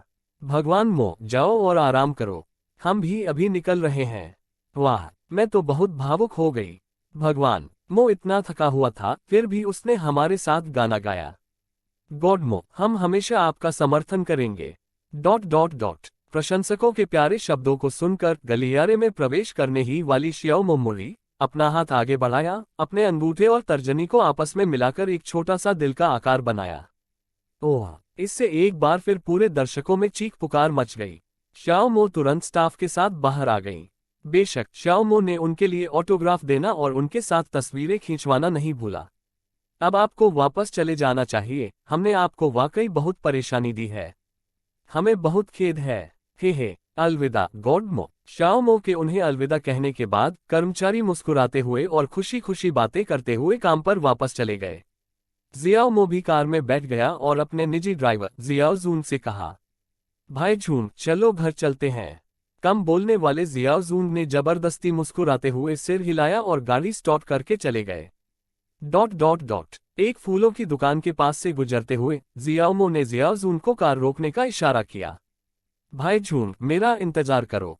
थोड़ी देर बाद शियाओ मो सूरजमुखी के फूलों का एक गुच्छा और लाल गुलाब का एक गुच्छा लेकर कार में वापस आई। फिर कार दोबारा स्टार्ट हुई और तेजी से चली गई। हनी, तुम वापस आ गए। जैसे ही शियाओ मो ने दरवाजा खोला, सोफे पर बैठी डैन शिकी ने आश्चर्य से चीख मारी। उसके बगल में खड़ी छोटी स्टार तुरंत खुशी खुशी एक खिलौने वाली सिरिंज लेकर शियाओ मो की ओर दौड़ पड़ी। पापा, आप वापस आ गए। हाँ, आप वापस आ गए। ओह माय गॉड, मेरी नन्ही बेटी। शाओ मो ने हाथ बढ़ाकर लिटिल स्टार को गले लगाया और फिर प्यार भरे भाव से उसके माथे पर चुंबन किया। हनी, तुम दोनों अभी क्या खेल रहे थे? लिटिल स्टार के हाथ में मौजूद सिरिंज खिलौने को देखकर शियाओ मो मुस्कुराए और डैंग शिकी से बोली, मैं अपनी माँ को इंजेक्शन लगवाने जा रहा हूँ। डैंग शिकी के कुछ बोलने से पहले ही शियाओ मो की बाहों में बैठी नन्ही स्टार ने गर्व से कहा, हे, तुम मम्मी को मौका दे रहे हो। जियाओ मो ने लिटिल स्टार को आश्चर्य से देखा, फिर डैंग शिकी से पूछा, क्या हुआ जान? डैंग शिकी ने लिटिल स्टार की ओर देखा और चिड़चिड़ाते हुए कहा, ये सब तुम्हारी बेटी की वजह से है। वो मुझे बार बार डॉक्टर मरीज का खेल खेलने के लिए खींच लाती है। हाँ हाँ हाँ, ये सुनकर जियाओमो को तुरंत हंसी आ गई। इतनी देर क्यों कर दी? भूख लगी होगी, आओ खा लो। जब डैंग शिकी बोल रहे थे तभी उन्होंने खाने की मेज पर लगे थर्मल कवर को खोला, चावल का एक और कटोरा निकाला और उसे शियाओमो को दे दिया। पत्नी, ये लो। शियाओमो ने लाल गुलाबों का गुलदस्ता निकाला और उसे डैंग शिकी को सौंप दिया। डैंग शिकी ने खुशी खुशी इसे स्वीकार कर लिया और मुस्कुराते हुए पूछा, तुम मेरे लिए फूल क्यों लाए? हे, रास्ते में संयोग से एक फूलों की दुकान खुली थी। कैसा लगा? पसंद आया? शियाओमो ने डैंग शिकी का हाथ थाम लिया, उसके मन में कहने के लिए मीठे शब्दों का अंबार था। धन्यवाद प्रिय, मुझे ये बहुत पसंद आया। डैंग शिकी ने स्पष्ट प्रसन्नता के साथ गुलाबों को पकड़ा हुआ था और कोमल स्नेह से शियाओमो को निहार रही थी। उसे इतने मोहक अंदाज में पेश होते देख शियाओमो खुद को रोक नहीं पाया और डैंग शिकी के मोहक लाल होठों को चूमना चाहता था। ... ऐसी ही बेहतरीन और नई कहानियां सुनने के लिए कृपया हमारे channel heart novels Hindi FM को सब्सक्राइब तथा हमारे वीडियोस को लाइक करना ना भूलें। आपका समर्थन हमारे लिए बहुत जरूरी है। 217 अध्याय 217 शियाओमो के लिए लड़ाई। जोड़। अध्याय 217 शियाओमो के लिए लड़ाई। अध्याय 217 शियाओमो के लिए लड़ाई। तभी लिटिल स्टार ने शियाओमो के पैर को गले लगाया और नखरे भरे लहजे में कहा, पिताजी, मेरे पैसे का क्या होगा? मुझे भी पैसे चाहिए। शियाओमो चौंक गई, फिर डैंग शिकी के साथ खिलखिलाकर हंस पड़ी।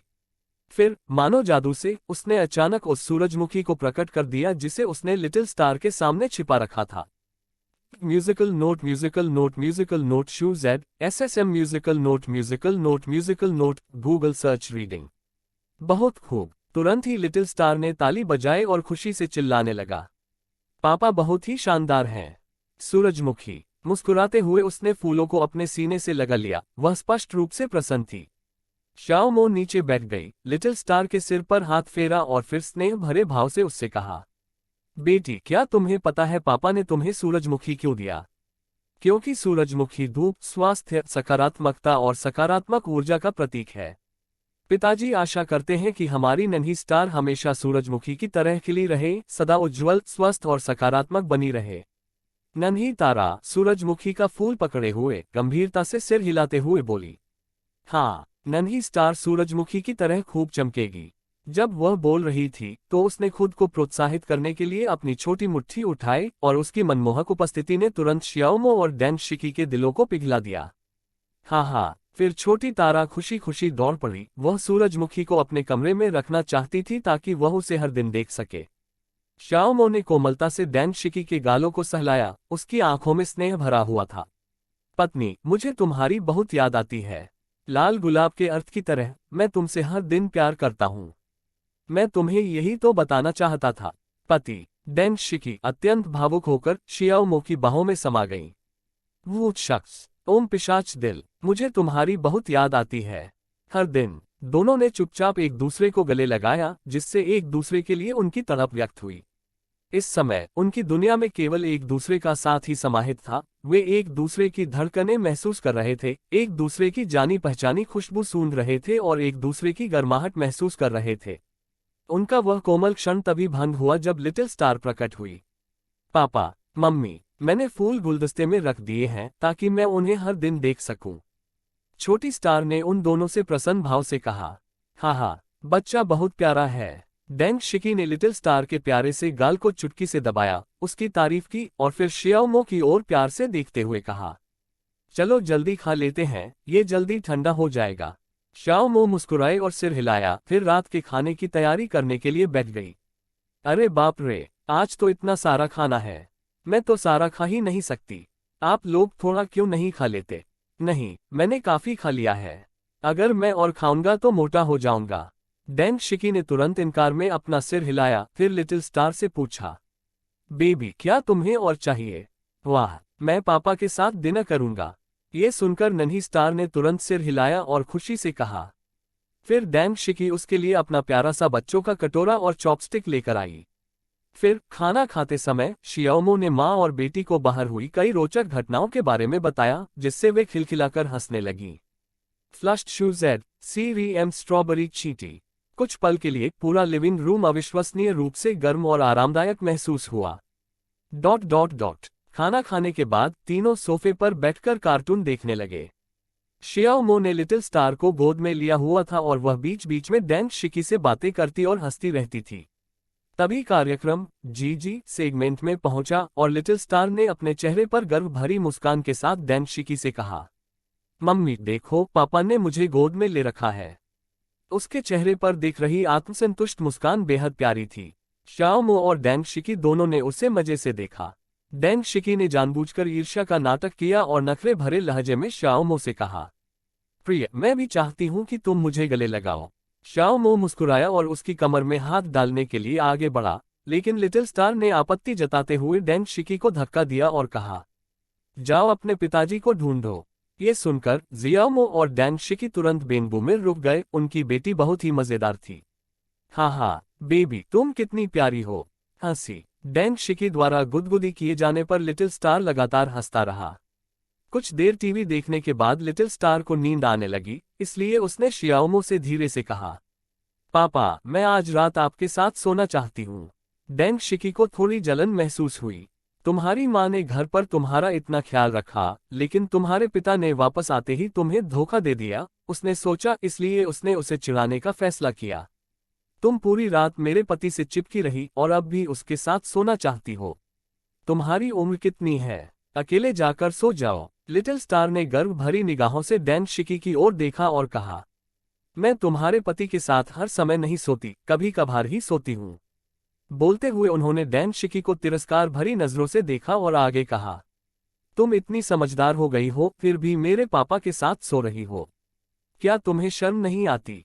लिटिल स्टार के आत्मविश्वास से पूर्ण और दृढ़ स्वभाव को देखकर शियाओमो और डैन शिकी अपनी हंसी नहीं रोक पाए। उसके सामने आने पर डैन शिकी अवाक रह गया। मैं उसकी पत्नी हूं और तुम्हारा क्या? तुम्हें यह अधिकार किसने दिया? क्योंकि मैं तुम्हारे पति की लाडली हूं। क्योंकि वो मुझसे प्यार करता है। लिटिल स्टार ने गर्व भरी नजर से डैन शिकी को देखा और फिर जानबूझकर शियाओमो को गले लगा लिया। डैन शिकी ने उसे मिली जुली भाव भंगिमा और झुंझलाहट के साथ देखा। अपने तथ्यों को सही करो, मेरे बिना तुम्हारा अस्तित्व ही नहीं होता। अप्रत्याशित रूप से लिटिल स्टार ने अपना सिर हिलाया और इसके बजाय कहा, ये बात अच्छी तरह समझ लो, मेरे बिना तुम्हारा पति बहुत पहले ही भाग गया होता। जब वह बोल रही थी तो उसकी प्यारी बड़ी आंखें तेजी से झपक रही थीं, वह बहुत प्यारी थी। शियाओमो तुरंत मोहित हो गई और डैन शिकी के चेहरे पर भी बड़ी मुस्कान आ गई। वाह बेटा, लिटिल स्टार अब कितना कमाल का हो गया है। तुमने उसे घर पर कैसे सिखाया? डैन शिकी शर्मिंदा थी और उसे समझ नहीं आ रहा था कि क्या कहे। मैंने उसे यह नहीं सिखाया था, उसने ये सब स्वयं ही सीखा था। पापा, क्या मैं आज रात आपके साथ सो सकता हूँ? छोटी स्टार ने शियाओमो को प्यार से गले लगाया और यह कहा, तुम्हारी उम्र कितनी है और तुम अब भी अपने पिता के साथ सोती हो? डैन शिकी ने बीच में दखल दिया और लिटिल स्टार ने मुंह फुला लिया। तो फिर तुम अब भी पापा के साथ क्यों सोती हो? वो अलग बात है। तुम्हारे पिता और मैं शादीशुदा हैं। डैन शिकी ने ये कहते हुए गर्व से अपना हाथ उठाया। फिर जब हम मरेंगे तो हमें एक साथ दफनाया जाएगा। लिटिल स्टार की बड़ी बड़ी गोल आंखें इधर उधर घूम रही थीं और उसने प्यारे अंदाज में डैन शिकी की ओर इशारा करते हुए कहा, अगर तुम मुझे पापा के साथ सोने नहीं दोगे तो मैं तुम दोनों को साथ में दफनाऊंगा भी नहीं। हा। ये सुनकर शियाओमो और डैन शिकी व्यंग्यपूर्वक हंस पड़े। उनकी बेटी सचमुच अपने पिता के साथ सोने के लिए हर संभव कोशिश कर रही थी, इतनी वाकपटु हो गई थी।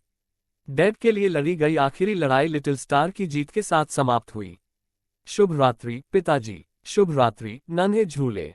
शियाओमो ने लिटिल स्टार को कंबल से ढक दिया। थोड़ी देर इंतजार किया और यह सुनिश्चित करने के बाद कि लिटिल स्टार वास्तव में सो गई है, वह दबे पांव बिस्तर से उठी, धीरे से दरवाजा बंद किया और दूसरे कमरे में चली गई।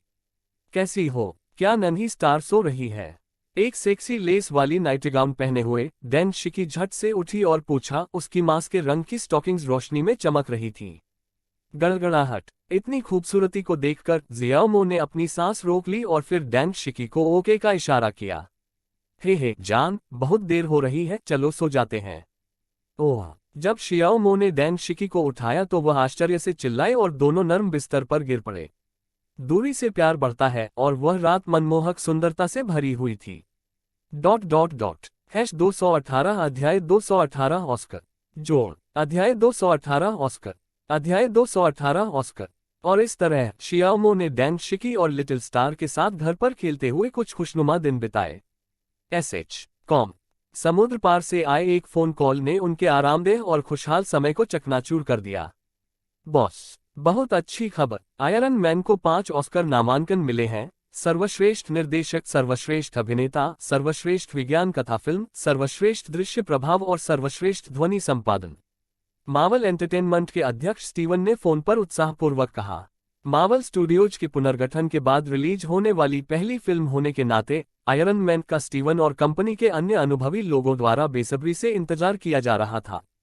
शियाओमो के दमदार निर्देशन और रूपांतरण कौशल के साथ फिल्म रिलीज होते ही वैश्विक स्तर पर सनसनी बन गई। इसे शानदार समीक्षाएं मिली और बॉक्स ऑफिस पर इसने आश्चर्यजनक रूप से 1.5 बिलियन युआन की कमाई की। इसके बाद इसने हर दिन बॉक्स ऑफिस के रिकॉर्ड तोड़े और फिल्म के प्रदर्शन के अंत तक बिना किसी चुनौती के अपना रिकॉर्ड बरकरार रखा। वैश्विक बॉक्स ऑफिस ने चौंका देने वाला 5.6 अरब चीनी युआन का आंकड़ा पार कर लिया। इसने अवतार को सीधे तौर पर हराकर विश्व स्तर पर सबसे अधिक कमाई करने वाली फिल्म का खिताब हासिल किया। आयरन मैन बेहद मनोरंजक है और इसकी कहानी बेहद दिलचस्प है। आयरन मैन करिश्माएं अविश्वसनीय रूप से बुद्धिमान, आकर्षक, विनोदी और आत्मविश्वासी है, जो उसे दर्शकों के बीच बेहद लोकप्रिय बनाता है। हैवी मेटल, रॉक संगीत और कई धमाकों और पीछा करने वाले दृश्यों से भरपूर यह फिल्म दर्शकों को अद्वितीय आनंद प्रदान करती है। डॉनी जूनियर के शानदार अभिनय, अप्रत्याशित हास्य और बेहतरीन स्पेशल इफेक्ट्स ने दृश्यों के बीच सहज बदलाव सुनिश्चित किया, जिसका समापन एक शानदार सुपरहीरो युद्ध में हुआ। सेट डिजाइन बेमिसाल था, लेकिन computer generated robot fight scene तारांकन आयरन मैन तारांकन का सबसे आकर्षक पहलू नहीं थे। फिल्म में मानव शरीर द्वारा पहने जाने वाले कवच के हर विवरण को इतनी जीवंतता से दर्शाया गया है कि दर्शकों को लगभग यकीन हो जाता है कि ऐसा कवच सचमुच मौजूद हो सकता है। आयरन मैन द्वारा हैवी मेटल संगीत की धुन पर एक टैंक को उड़ा देने और फिर पीछे मुड़े बिना चले जाने का दृश्य बेहद शानदार है। हैमबर्गर पीला दिल 6999.com भेड़िया का चेहरा $। अन्य कॉमिक बुक नायकों की तुलना में, जो आमने सामने की लड़ाई को प्राथमिकता देते हैं, आयरन मैन की विनाशकारी शक्ति स्पष्ट रूप से श्रेष्ठ है और उसके पूरे शरीर पर लगे हथियार उसकी अविश्वसनीय क्षमताओं के लिए पर्याप्त सामग्री प्रदान करते हैं। अन्य फिल्मी सुपरहीरो की तुलना में, जिन्हें ज्यादातर रक्षक के रूप में चित्रित किया जाता है और जो शायद ही कभी रोमांचक शक्ति का प्रदर्शन करते हैं, आयरन मैन निस्संदेह आज तक के सभी फिल्मी नायकों में सबसे बहादुर है। इस फिल्म के स्टार डॉनी इन दिनों अपार लोकप्रियता का आनंद ले रहे हैं। उनका करियर मंदी के दौर से गुजर रहा था, लेकिन मार्वल सिनेमैटिक यूनिवर्स की पहली फिल्म में टोनी स्टार्क यानी आयरन मैन के रूप में उनके शानदार प्रदर्शन ने उन्हें व्यापक प्रसिद्धि दिलाई। वह पल भर में हॉलीवुड के सबसे लोकप्रिय और चर्चित सितारों में से एक बन गए। कुछ दिनों पहले फ्री कंट्री पत्रिका के एंटरटेनमेंट वीकली द्वारा डाउनी को entertainment person of the year 2022 नामित किया गया था, जिसमें वह सूची में सबसे ऊपर थे। इस फिल्म के निर्देशक की बात करें तो शियाओमो का नाम तो आना ही चाहिए। इस फिल्म के साथ ही शियाओमो सीधे दुनिया के शीर्ष निर्देशकों की श्रेणी में शामिल हो गए और फिल्म उद्योग में हर कोई उनका नाम जानता है। कुछ शीर्ष अभिनेताओं ने तो मजाक में उन्हें वह निर्देशक जिनके साथ वे सबसे ज्यादा काम करना चाहते हैं तक कह दिया है और विभिन्न साक्षात्कारों में वह लगातार शियाओमो को खुश करने की कोशिश कर रहे हैं। स्टीवन ने शियाओमो को पूर्ण विश्वास के साथ आश्वस्त किया कि ऑस्कर के कर्मचारियों ने खुलासा किया था कि आयरन मैन कम से कम 3 पुरस्कारों की दौड़ में है। शियाओमो को पुरस्कार समारोह में शामिल होने के लिए राजी करने के लिए और शियाओमो के इनकार करने की स्थिति में भी उन सभी ने अपने अपने तरीके अपनाए। संबंध बनाना, आश्वासन देना। शंख मछली पेंगुइन। क्योंकि वे इतने ईमानदार थे, इसलिए शियाओमो अब और इनकार नहीं कर सका और तुरंत सहमत हो गया। वह असल में डैंग शिकी और लिटिल स्टार के साथ रहना चाहता था और उसने ऑस्कर को कहीं और जाकर आराम करने के लिए कहा। उनकी समझदारी देखकर मेरे पास अनिच्छा से सहमत होने के अलावा कोई विकल्प नहीं था। डैंग शिकी और लिटिल स्टार को अनिच्छा से विदाई देने के बाद शियाओमो रात भर में एक विमान में सवार होकर फ्री कंट्री के लिए रवाना हो गया। ऑस्कर के लिए 5 नामांकन प्राप्त करने वाले पहले चीनी निर्देशक के रूप में शियाओमो ने चीन में अपार ध्यान आकर्षित किया है। प्रमुख मीडिया संस्थानों ने इस खबर को लेकर तुरंत प्रतिक्रिया दी। टेंसेंट एंटरटेनमेंट 5 ऑस्कर नामांकन। शियाओमो ऑस्कर जीतने वाले पहले चीनी व्यक्ति बन सकते हैं। टेंसेंट न्यूज, बड़ी खुशखबरी। शियाओमो को 5 ऑस्कर नामांकन मिले हैं। उनके जीतने की अच्छी संभावना है। सिना न्यूज, आयरन मैन को इस साल सबसे ज्यादा ऑस्कर नामांकन मिले। शाबाश शियाओमो। नेटीज एंटरटेनमेंट, मेरे चीनी निर्देशक शियाओमो को हार्दिक बधाई। ऑस्कर ने सभी बाधाओं को पार करते हुए जीत हासिल की। वीबो पर नेटिजन्स ने शियाओमो की जमकर तारीफ की। वीबो के कमेंट सेक्शन में बधाई संदेशों की भरमार है। मो के प्रशंसक ब्लाइंडेड बाय अ लीफ, हे भगवान, मो कमाल का है, आवाज लड़खड़ाती है। हे भगवान, मैं अपनी खुशी कैसे व्यक्त करूं, समझ नहीं आ रहा। हाँ, कोई आश्चर्य नहीं कि वह मेरा आदर्श है। रंगों की छटा हमेशा वसंत लाती है, बधाई हो। मुझे लगता है कि इस बार गॉडमो का ऑस्कर का सफर बहुत फलदायी रहेगा। Invincible god of war alliance, वाह, आंसू आ गए। आखिरकार हमें ऑस्कर के लिए नामांकित निर्देशक मिल गया। गॉडमो, आप हमारे लिए गर्व की बात है। खुश रहना कभी गलत नहीं है, भगवान मो हमेशा हमारे लिए चमत्कार करते रहते हैं। मो फैंस, वेइमो येशेंग, आह, मेरे पति कितने अद्भुत हैं। अतुलनीय सुंदरता, हे भगवान मो, हम आपकी विजयी वापसी का इंतजार कर रहे हैं। हर सुख दुख में साथ आगे बढ़ो, हम तुम्हारी विजयी वापसी का इंतजार कर रहे हैं। कुछ दिनों बाद सुबह 9 बजे उत्साहित चीनी नेटिजन्स ऑस्कर पुरस्कार समारोह देखने के लिए उत्सुकता से टिकटॉक खोलने लगे। टिकटॉक ने इस साल के ऑस्कर समारोह के घरेलू लाइव स्ट्रीमिंग अधिकार हासिल कर लिए हैं, और शियाओमो को इसकी जानकारी थी क्योंकि वांग शॉरेन ने पहले ही उनसे इस बारे में बात की थी। ये लॉस एंजल्स, कैलिफोर्निया में हॉलीवुड के कोडेक थिएटर में हो रहा है। Free country academy of motion picture arts and sciences आपको इस अनुभव का आनंद लेने के लिए आमंत्रित करती है। 81वां ऑस्कर पुरस्कार समारोह। ऑस्कर के टिकटॉक लाइव स्ट्रीम में वीडियो चलना शुरू हुआ, जिसमें एक सुनहरे बालों वाली, नीली आंखों वाली महिला होस्ट एक आलीशान थिएटर के प्रवेश द्वार के सामने धाराप्रवाह चीनी भाषा बोलती हुई दिखाई दे रही थी। क्योंकि उन्हें चिंता थी कि कई दर्शक समझ नहीं पाएंगे, इसलिए आधिकारिक टिकटॉक टीम ने सोच समझकर एक ऐसे होस्ट को ढूंढा जो चीनी भाषा बोल सकता था। ये आ रहा है। नंबर वन, भगवान मो यियाड्स। आखिरकार शुरू हो रहा है। भगवान मो की जय हो। हाँ, आग की चिमटी लिए लियू मिंग आ गया है।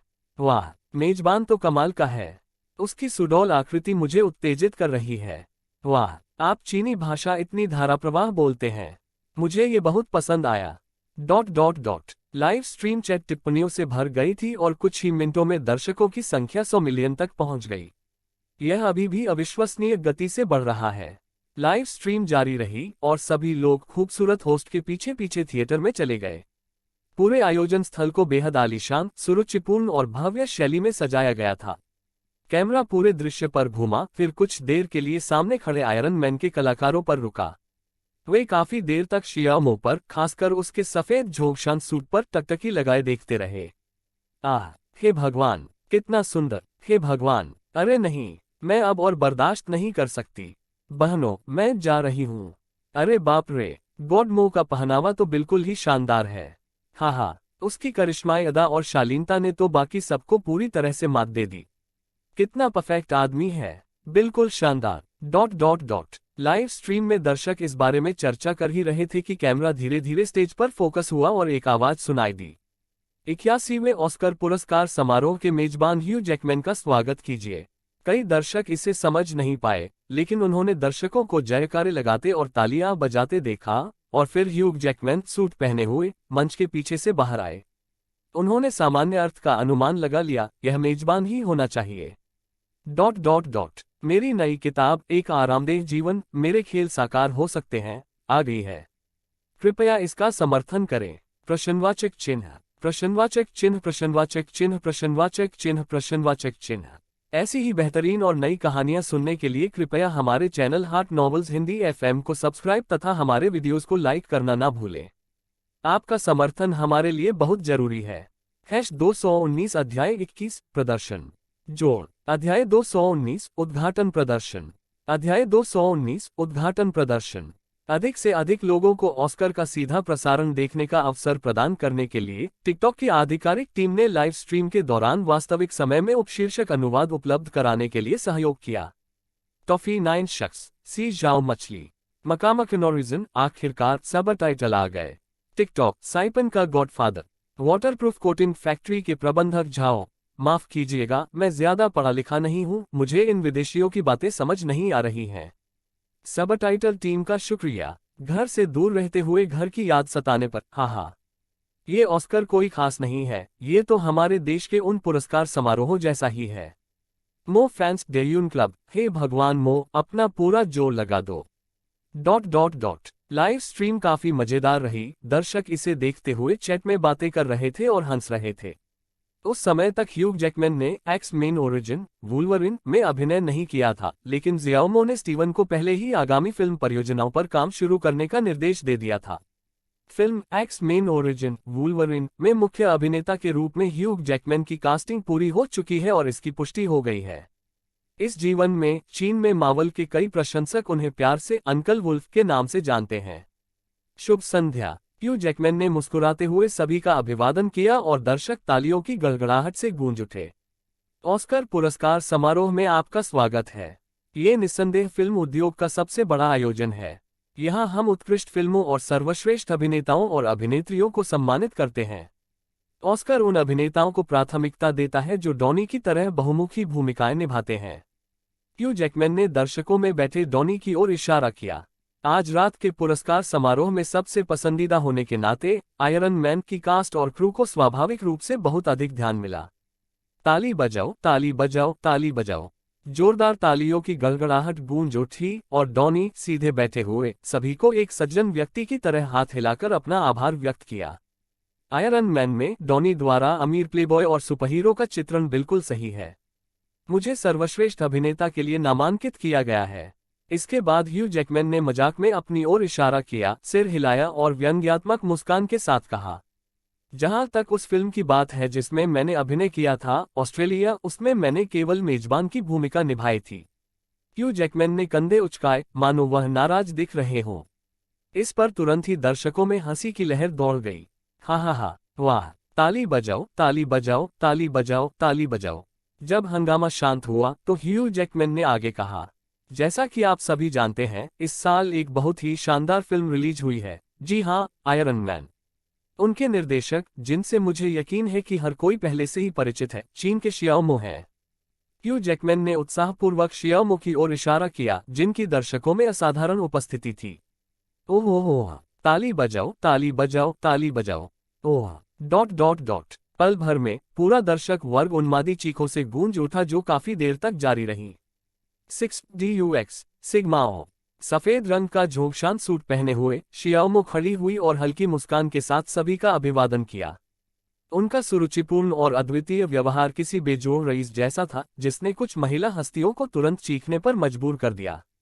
ह्यूग जैकमैन ने मंच पर आगे कहा, अगर मुझे सही याद है तो शियाओमो ऑस्कर के लिए नामांकित होने वाले पहले चीनी व्यक्ति थे और उनकी प्रतिभा पर कोई संदेह नहीं है। ह्यूग जैकमैन ने शियाओमो को प्रशंसा भरी नजरों से देखा। उन्होंने पहले ही फिल्म एक्स-मेन ओरिजिन वुल्वरिन की पटकथा देखी थी और उन्हें पता था कि इस रूपांतरण का नेतृत्व शियाओमो ने ही किया था। पटकथा के कल्पनाशील और अपरंपरागत कथानक को देखकर मैं लेखक की प्रतिभा की प्रशंसा किए बिना नहीं रह सका। जैसा कि सभी जानते हैं, शियाओमो न केवल एक महान निर्देशक हैं, बल्कि एक महान गायक भी हैं। इसलिए आज रात श्री शियाओमो हमारे लिए प्रस्तुति देंगे। ह्यूग जैकमैन के बोलते ही दर्शक खुशी से झूम उठे। उन सभी को याद आया कि कई गाने जो 6 महीने तक संगीत चार्ट पर शीर्ष पर रहे थे, वे शियाओमो द्वारा लिखे और गाए गए थे। इसलिए हर कोई शियाओमो के अगले प्रदर्शन का बेसब्री से इंतजार कर रहा था। हे भगवान, मो गाना गाने वाली है। भगवान जाने मैंने उनके वो गाने कितनी बार सुने हैं। मो, मैं तुम्हारे साथ सोना चाहता हूँ। मैं बेसब्री से इंतजार कर रहा हूँ। ताली बजाओ, ताली बजाओ, ताली बजाओ, ताली बजाओ। ... इस समय मंच पर मौजूद सभी संगीतकार तैयार थे। शियाओमो ने पहले दर्शकों को विनम्रतापूर्वक इशारा किया और फिर तालियों और चीखों के बीच मंच पर प्रवेश किया। ये गाना खास तौर पर आयरन मैन के लिए लिखा गया था और इसका नाम मॉन्स्टर्स है। कुछ सरल शब्द कहने के बाद शियाओमो रुक गया, उसने और कुछ नहीं कहा और बैंड की ओर सिर हिलाकर अभिवादन किया। एक थोड़ी उदास धुन से शुरुआत हुई, जिसके बाद शियाओमो ने धीमी गति से गाना शुरू किया। मैं तुम्हारे राक्षसों को देखता हूँ, मुझे तुम्हारे भीतर का जानवर दिखाई देता है, मुझे तुम्हारा दर्द दिखाई देता है। मुझे अपनी समस्याएं बताओ, मैं उनका समाधान निकालूंगा। मुझे अपनी परेशानियां बताओ, मैं उन्हें दूर कर दूंगा। मैं तुम्हारा बनूंगा, मैं तुम्हारा प्रकाश स्तंभ बनूंगा। मैं इसे कर लूंगा। मैं तुम्हारी रक्षा करूंगा। जब मैं तुम्हारे राक्षसों को देखता हूँ, जब मैं तुम्हारे भीतर के जानवर को देखता हूँ, मैं वहां बहादुरी से खड़ा रहूंगा। मैं साहसपूर्वक खड़ा रहूंगा और उन सभी का पीछा करो, उन सबको भगा दो। Dot dot dot. वहां एकदम सन्नाटा पसरा हुआ था, किसी ने एक शब्द भी नहीं बोला। सभी ने अपनी सांस रोककर शाओमो की मधुर आवाज को ध्यान से सुना। शोरगुल से भरा लाइव स्ट्रीम रूम एक पल के लिए शांत हो गया, क्योंकि सभी लोग सुंदर गायन में पूरी तरह से मग्न हो गए थे। इन रात अंधेरे में हम अलग खड़े हैं। हम अलग खड़े थे। हमें कभी यह नहीं दिखता कि जिन चीजों की हमें जरूरत है वे सीधे हमारी ओर देख रही हैं। हमें जिस चीज की जरूरत होती है वह हमें कभी दिखाई नहीं देती, वह हमेशा हमें देखती रहती है। तुम बस छिपना चाहते हो, छिपना चाहते हो, छिपना चाहते हो। तुम बस भागना चाहते हो, भागना चाहते हो। अपनी मुस्कान कभी मत दिखाओ। अपनी मित्रता कभी न दिखाएं। जब आपको किसी की जरूरत हो तो अकेले खड़े रहें। जब आपको किसी के साथ की जरूरत होती है तो मैं बस एक दर्शक बनकर रह जाता हूँ। ये सबसे कठिन काम है। सबसे कठिन बात जो आप देखते हैं वे बुरी यादें हैं, क्योंकि आपके दिमाग में सिर्फ बुरी यादें ही घूमती रहती हैं। आराम से समय लें, आपको मिल जाएगा। चिंता मत करो, मैं जल्द ही वहां पहुंच जाऊंगा। Dot dot dot. मुझे तुम्हारे राक्षस दिखाई दे रहे हैं। मुझे तुम्हारा जानवर दिख रहा है। मैं तुम्हारा देख रहा हूं। आपका दर्द। मुझे अपनी समस्याएं बताओ। मुझे अपनी परेशानियों के बारे में बताओ। मैं उनका पीछा करूंगा। मैं उन्हें भगा दूंगा। मैं तुम्हारा बनूंगा। मैं तुम्हारा प्रकाश स्तंभ बनूंगा। मैं इसे कर लूंगा। मैं तुम्हारी रक्षा करूंगा। जब मैं तुम्हारे राक्षसों को देखता हूँ, जब मैं तुम्हारे भीतर के जानवर को देखता हूँ, मैं वहां बहादुरी से खड़ा रहूंगा। मैं साहसपूर्वक खड़ा रहूंगा और उन सभी का पीछा करो, उन्हें भगा दो। मुझे आसमान ही आसमान दिख रहा है। मुझे आकाश दिखाई देता है। आकाश। आज रात बहुत खूबसूरत है। सुंदर रात। जब आप हाईकैंट में सांस लेते हैं तो आपको दिखाई देता है। सांस लेते समय आपको ये क्यों नहीं दिखाई देता? बादल तुम्हारे दिमाग में हैं। आपके सिर के ऊपर काले बादल। मैं वहीं रुकूंगा, वहीं। मैं वहीं रहूंगा। डरने की जरूरत नहीं। डरो मत, भयभीत मत हो। जब आपको किसी से बात करने की जरूरत हो तो आप ऐसा कर सकते हैं। जब आपको किसी से अपने मन की बात कहनी हो तो आप अपने किसी करीबी दोस्त से कह सकते हैं जिस पर आप भरोसा करते हैं। जो आप देख रहे हैं वो बुरी यादें हैं। आपके दिमाग में सिर्फ बुरी यादें ही घूम रही हैं। आराम से समय लें, आपको मिल जाएगा। चिंता मत करो, मैं जल्द ही वहां पहुंच जाऊंगा। मुझे तुम्हारे राक्षस दिखाई दे रहे हैं। मुझे तुम्हारा जानवर दिख रहा है। मैं तुम्हारा देख रहा हूं। आपका दर्द। मुझे अपनी समस्याएं बताओ। मुझे अपनी परेशानियों के बारे में बताओ।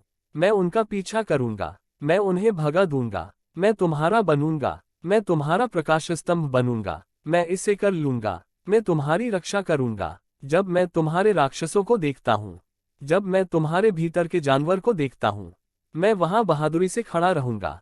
मैं साहसपूर्वक खड़ा रहूंगा और उन सभी का पीछा करो, उन सबको भगा दो। मैं उन सबको भगा दूंगा। मैं उन सबको भगा दूंगा। आपको सच्चाई देखने का मौका मिला है। आपको आशा की किरण देखने का अवसर पहले ही मिल चुका है। सबसे अंधेरी रात में भी, घोर अंधेरी रात में भी। और मैं यहाँ वैसे ही रहूंगा जैसे आप पहले थे। मैं तुम्हारे साथ हूँ, ठीक वैसे ही जैसे तुम मेरे साथ हुआ करते थे। तो बस मुझे इसलिए अपना दिल मेरे सामने खोल दो। मुझे तुम्हारे राक्षस दिखाई दे रहे हैं, क्योंकि मुझे तुम्हारा जानवर दिखाई देता है। मैं तुम्हारा देख रहा हूँ। आपका दर्द। मुझे अपनी समस्याएं बताओ। मुझे अपनी परेशानियों के बारे में बताओ। मैं उनका पीछा करूंगा। मैं उन्हें भगा दूंगा। मैं तुम्हारा बनूंगा। मैं तुम्हारा प्रकाश स्तंभ बनूंगा। मैं इसे कर लूंगा। मैं तुम्हारी रक्षा करूंगा। जब मैं तुम्हारे राक्षसों को देखता हूँ, जब मैं तुम्हारे भीतर के जानवर को देखता हूँ, मैं वहां बहादुरी से खड़ा रहूंगा। मैं साहसपूर्वक खड़ा रहूंगा। मुझे तुम्हारे राक्षस दिखाई दे रहे हैं। मुझे तुम्हारा जानवर दिख रहा है। मैं तुम्हारा देख रहा हूँ। आपका दर्द। मुझे अपनी समस्याएं बताओ। मुझे अपनी परेशानियों के बारे में बताओ। मैं उनका पीछा करूंगा। मैं उन्हें भगा दूंगा। मैं तुम्हारा बनूंगा। मैं तुम्हारा प्रकाश स्तंभ बनूंगा। मैं इसे कर लूंगा। मैं तुम्हारी रक्षा करूंगा। जब मैं तुम्हारे राक्षसों को देखता हूँ, जब मैं तुम्हारे भीतर के जानवर को देखता हूँ, मैं वहां बहादुरी से खड़ा रहूंगा। मैं साहसपूर्वक खड़ा रहूंगा और उन सभी का पीछा करो, उन सबको भगा दो। Dot dot dot. देखते ही देखते शियाओमो ने मॉन्स्टर्स गाना खत्म कर दिया और लाइव स्ट्रीम चैट में हलचल मच गई। Dot dot dot. #220 अध्याय 220 पुरस्कार समारोह का प्रारंभ। जोड़। अध्याय 220 पुरस्कार समारोह शुरू होता है। अध्याय 220 पुरस्कार समारोह शुरू होता है। बू किन फैंग, अरे बाप रे। गॉडमो ने एक और दिव्य गीत रिलीज कर दिया है। Purple sweet potato broadcasting studio. मुझे नहीं पता मैंने ये गाना क्यों सुना। मुझे सच में खांसी आ रही थी, बलगम बाहर निकालने का मन कर रहा था। वाटर लिली कैंडी, वाह। गॉडमो की आवाज कितनी कोमल है। ये बहुत सुकून देती है। क्रिस इवांस, पता नहीं क्यों ये गाना आयरन मैन के लिए एकदम सही लगता है। एक व्यक्ति जिसने 9 साल शौचालय में बिताए हैं, सिर्फ इस धुन के आधार पर मैंने आयरन मैन को फिर से देखने का फैसला किया है। मो के प्रशंसक कोने में ही आपको एक व्यंजन मिलेगा। गॉडमो तो गॉडमो ही है। उनकी प्रतिभा अद्भुत है। Dot dot dot. Live stream में मौजूद दर्शक चैट में टिप्पणियों की बाढ़ ला रहे थे और मॉन्स्टर्स गाने की जमकर तारीफ कर रहे थे। मंच के नीचे कान फाड़ देने वाली चीखें गूंज उठी क्योंकि हर कोई उत्साह से ताली बजा रहा था और जयकारे लगा रहा था। बीच बीच में सीटियां भी बज रही थीं। ताली बजाओ, ताली बजाओ, ताली बजाओ, ताली बजाओ, ताली बजाओ। ओह हे भगवान, ये तो अद्भुत है। वूश, क्या शानदार प्रदर्शन था। Dot dot dot. सभी लोग उत्साह से खड़े हो गए और तालियां काफी देर तक गूंजती रहीं। धन्यवाद। शाओमो ने मुस्कुराते हुए दर्शकों में मौजूद मशहूर हस्तियों, निर्देशकों और अन्य अतिथियों को धन्यवाद दिया और फिर तालियों की गड़गड़ाहट के बीच मंच से चली गईं। सांप ऐसे चपसलोन कोएम स्ट्रॉबेरी पिशाच। इसके बाद हम पुरस्कार समारोह शुरू करेंगे। ह्यू जैकमैन मंच पर आए और बोले, शानदार परफॉर्मेंस के लिए शाओमो को एक बार फिर धन्यवाद। मुझे पूरा यकीन है कि यह गाना बिलबोर्ड चार्ट्स पर फिर से अपनी जगह बनाएगा। ठीक है, अब जब हमने शानदार प्रदर्शन देख लिया है तो अब रोमांचक क्षण का समय आ गया है। अब बारी है सर्वश्रेष्ठ सहायक अभिनेत्री के ऑस्कर की।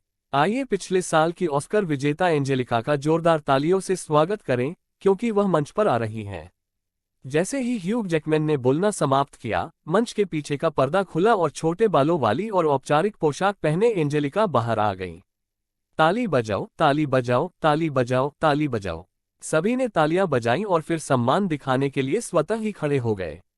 एंजेलिका ने लिफाफा पकड़े हुए हल्की सी मुस्कान बिखेरी, हल्के से ताली बजाए और फिर कहा, आज यहाँ होना मेरे लिए सम्मान की बात है। मैं इस मंच पर उन 70 अभिनेत्रियों का प्रतिनिधित्व कर रही हूँ जिन्होंने सर्वश्रेष्ठ सहायक अभिनेत्री का पुरस्कार जीता है। आज हम अपने परिवार में एक नए सदस्य का स्वागत करते हैं। साथ ही इस वर्ष नामांकित 5 प्रतिभाशाली अभिनेत्रियों को भी हम हार्दिक बधाई देते हैं। बोलते समय एंजेलिका ने दर्शकों को थोड़ा झुककर अभिवादन किया और आगे कहा, बहुत कम अभिनेत्रियां इतनी छोटी भूमिका में इतना अमिट प्रभाव छोड़ सकती हैं। इसी जुनून ने उन्हें आज रात कोडेक थिएटर में जगह दिलाई। मैं तुम्हारे बारे में बात कर रहा हूँ, वायोला। एंजेलिका मुस्कुराए और दर्शकों में बैठी वियोला की ओर इशारा किया। उसी समय मंच पर लगी बड़ी स्क्रीन पर वियोला की एक तस्वीर दिखाई गई। Trophy 6999, fire sail boat. ताली बजाओ, ताली बजाओ, ताली बजाओ। सभी ने तालियां बजाकर बधाई दी और वियोला ने कृतज्ञता व्यक्त करते हुए दाएं बाएं सिर हिलाया। उसका चेहरा उत्साह से चमक रहा था। एंजेलिका ने आगे कहा, फिल्म चाइल्ड एब्यूज में उनके शानदार अभिनय कौशल और उनकी निरंतर लगन सभी के सामने स्पष्ट है। उन्होंने पर्दे पर एक मां की अविस्मरणीय छवि भी बनाई जिससे हमें मातृत्व प्रेम की महानता का एहसास हुआ। वियोला को बधाई। ताली बजाओ, ताली बजाओ, ताली बजाओ। एक बार फिर जोरदार तालियों की गड़गड़ाहट गूंजी और तालियां थमने के बाद एंजेलिका ने दोबारा बोलना शुरू किया। जब हमने पहली बार मिडनाइट इन बार्सिलोना में पेलोसी को देखा तो वह बेहद खूबसूरत लग रही थी। उनकी सुंदरता ने हमें मंत्रमुग्ध कर दिया। ये पश्चिम एशियाई और अंग्रेजी सुंदरता का अद्भुत संगम था। बेहद जोशीली और मनमोहक। पेलोसी, आपकी खूबसूरत बाहरी छवि के पीछे एक सच्ची हास्य कलाकार के सभी उत्कृष्ट गुण छिपे हैं। बधाई हो, पेलोसी। एंजेलिका मुस्कुराए और दर्शकों में बैठी पेलोसी को बधाई दी। ताली बजाओ, ताली बजाओ, ताली बजाओ, ताली बजाओ। पेलोसी ने अपना मुंह खोला और बंद किया और धन्यवाद के शब्द फुसफुसाए। इसके बाद एंजेलिका ने एमी और ताराजी को बधाई दी, जो दोनों सर्वश्रेष्ठ सहायक अभिनेत्री के लिए ऑस्कर नामांकित हैं। इस साल उन्हें द रेसलर में उनके साहसी और खुले विचारों वाले व्यक्तित्व के लिए आज रात ऑस्कर नामांकन मिला है। उनमें हमें एक सच्ची पेशेवर महिला के संघर्ष कौशल के साथ साथ एक कामकाजी मां का साहस और निस्वार्थता भी देखने को मिलती है। इसके बाद कैमरा दर्शकों में बैठी मेलिसा पर फोकस करता है। हम आपको सलाम करते हैं मेलिसा। ताली बजाओ, ताली बजाओ, ताली बजाओ, ताली बजाओ। जोरदार तालियों की गड़गड़ाहट गूंज उठी और मेलिसा की आंखें लाल हो गईं क्योंकि उसने उत्साह से सिर हिलाते हुए बार बार अपनी कृतज्ञता व्यक्त की। इस साल ऑस्कर आप सभी को श्रद्धांजलि अर्पित करता है। सभी 5 नामांकित अभिनेत्रियों का परिचय देने के बाद एंजेलिका ने फिर से बात की। और ऑस्कर विजेता हैं। एंजेलिका रुकी, अपने हाथ में मौजूद लिफाफा खोला, अंदर लिखे नाम को देखा और बोली, पेलोसी। अपना नाम पुकारे जाने पर पेलोसी ने अविश्वास से चारों ओर देखा, फिर उत्साह से चिल्लाए और अपने बगल में मौजूद क्रू सदस्यों को गले लगा लिया। इसके बाद वे मंच पर गए और सभी की बधाइयों के बीच पुरस्कार ग्रहण किया, जिसके बाद उन्होंने भावुक भाषण दिया। अर्ली और लेट क्लाउड हाई, यह कोई खास बात नहीं है, ये चीन में हांगकांग फिल्म पुरस्कारों के समान ही है। तियान तियान, अस्पष्ट रूप से बड़बड़ाते हुए, ऐसा लगता है कि कुछ घरेलू और विदेशी फिल्म पुरस्कार ऑस्कर की तर्ज पर बनाए गए हैं, इसलिए वे सभी एक समान सूत्र का पालन करते प्रतीत होते हैं। फैन क्यूई यून युशियान, यह अभिनेत्री काफी खूबसूरत है और उसका फिगर भी कमाल का है। मो के प्रशंसकों, अपनी मन की शांति को मत भूलो, इसमें काफी समय लग रहा है, गॉड मो अभी तक क्यों नहीं आया? ... घरेलू लाइव स्ट्रीम देख रहे दर्शक ऊबने लगे थे, मुख्य रूप से इसलिए क्योंकि दिनचर्या बहुत परिचित थी और इसलिए भी क्योंकि ये अभिनेत्रियां बहुत प्रसिद्ध नहीं थीं। इसके बाद सर्वश्रेष्ठ एनिमेटेड फीचर और सर्वश्रेष्ठ पटकथा के विजेताओं की घोषणा की गई। फिर ह्यूग जैकमैन ने बोलना शुरू किया। अगला नंबर है बेस्ट विजुअल इफेक्ट्स अवार्ड का। स्टीवन और टीना फे का स्वागत कीजिए, वे इसकी घोषणा करेंगे। ताली बजाओ, ताली बजाओ, ताली बजाओ, ताली बजाओ। जोरदार तालियों की गड़गड़ाहट गूंज उठी, जिससे लाइव स्ट्रीम में पहले से विचलित दर्शक तुरंत ऊर्जावान हो गए। बेहद हास्यास्पद। ये आ रहा है, ये आ रहा है। शायद ही कभी भ्रमित, शायद ही कभी दिखाई देता है। मैं लगभग सो ही गया था। आयरन मैन जिंदाबाद। मो फैंस, हार्ट बीट समर। वाह मो, आयरन मैन को जरूर कोई अवार्ड मिलेगा, वरना ये धांधली है। फिल्म प्रौद्योगिकी में प्रगति के साथ अब कई फिल्मों में रोमांचकारी और उत्साहवर्धक दृश्य देखने को मिलते हैं जो हमारा भरपूर मनोरंजन करते हैं। स्टीवन धीरे धीरे बोला और टीना फे ने बीच में अपनी बात रखी। सर्वश्रेष्ठ दृश्य प्रभाव के लिए नामांकित व्यक्ति हैं Hunter, Frozen River, Mike, Chronicle, Martin, इन ब्रूक्स और ब्लेक मिल्क, श्याओमो, आयरन मैन। टीना फे ने नामांकित फिल्मों की घोषणा बुलंद आवाज में की और बड़े पर्दे पर फिल्म आयरन मैन के ऊर्जावान और रोमांचक दृश्य दिखाए गए, जिससे दर्शक तुरंत उत्साहित हो गए। ओह, जियोमो कि बहुत अच्छा है। Iron man. तालियां, चीखें और सीटियां आपस में मिलकर एक ऐसी ध्वनि उत्पन्न कर रही थी जिससे कोडेक थिएटर की छत लगभग उड़ ही गई थी। सर्वश्रेष्ठ दृश्य प्रभाव के लिए ऑस्कर विजेता है। सर्वश्रेष्ठ निर्देशक, सर्वश्रेष्ठ अभिनेता, सर्वश्रेष्ठ विज्ञान कथा फिल्म, सर्वश्रेष्ठ दृश्य प्रभाव, सर्वश्रेष्ठ ध्वनि संपादन।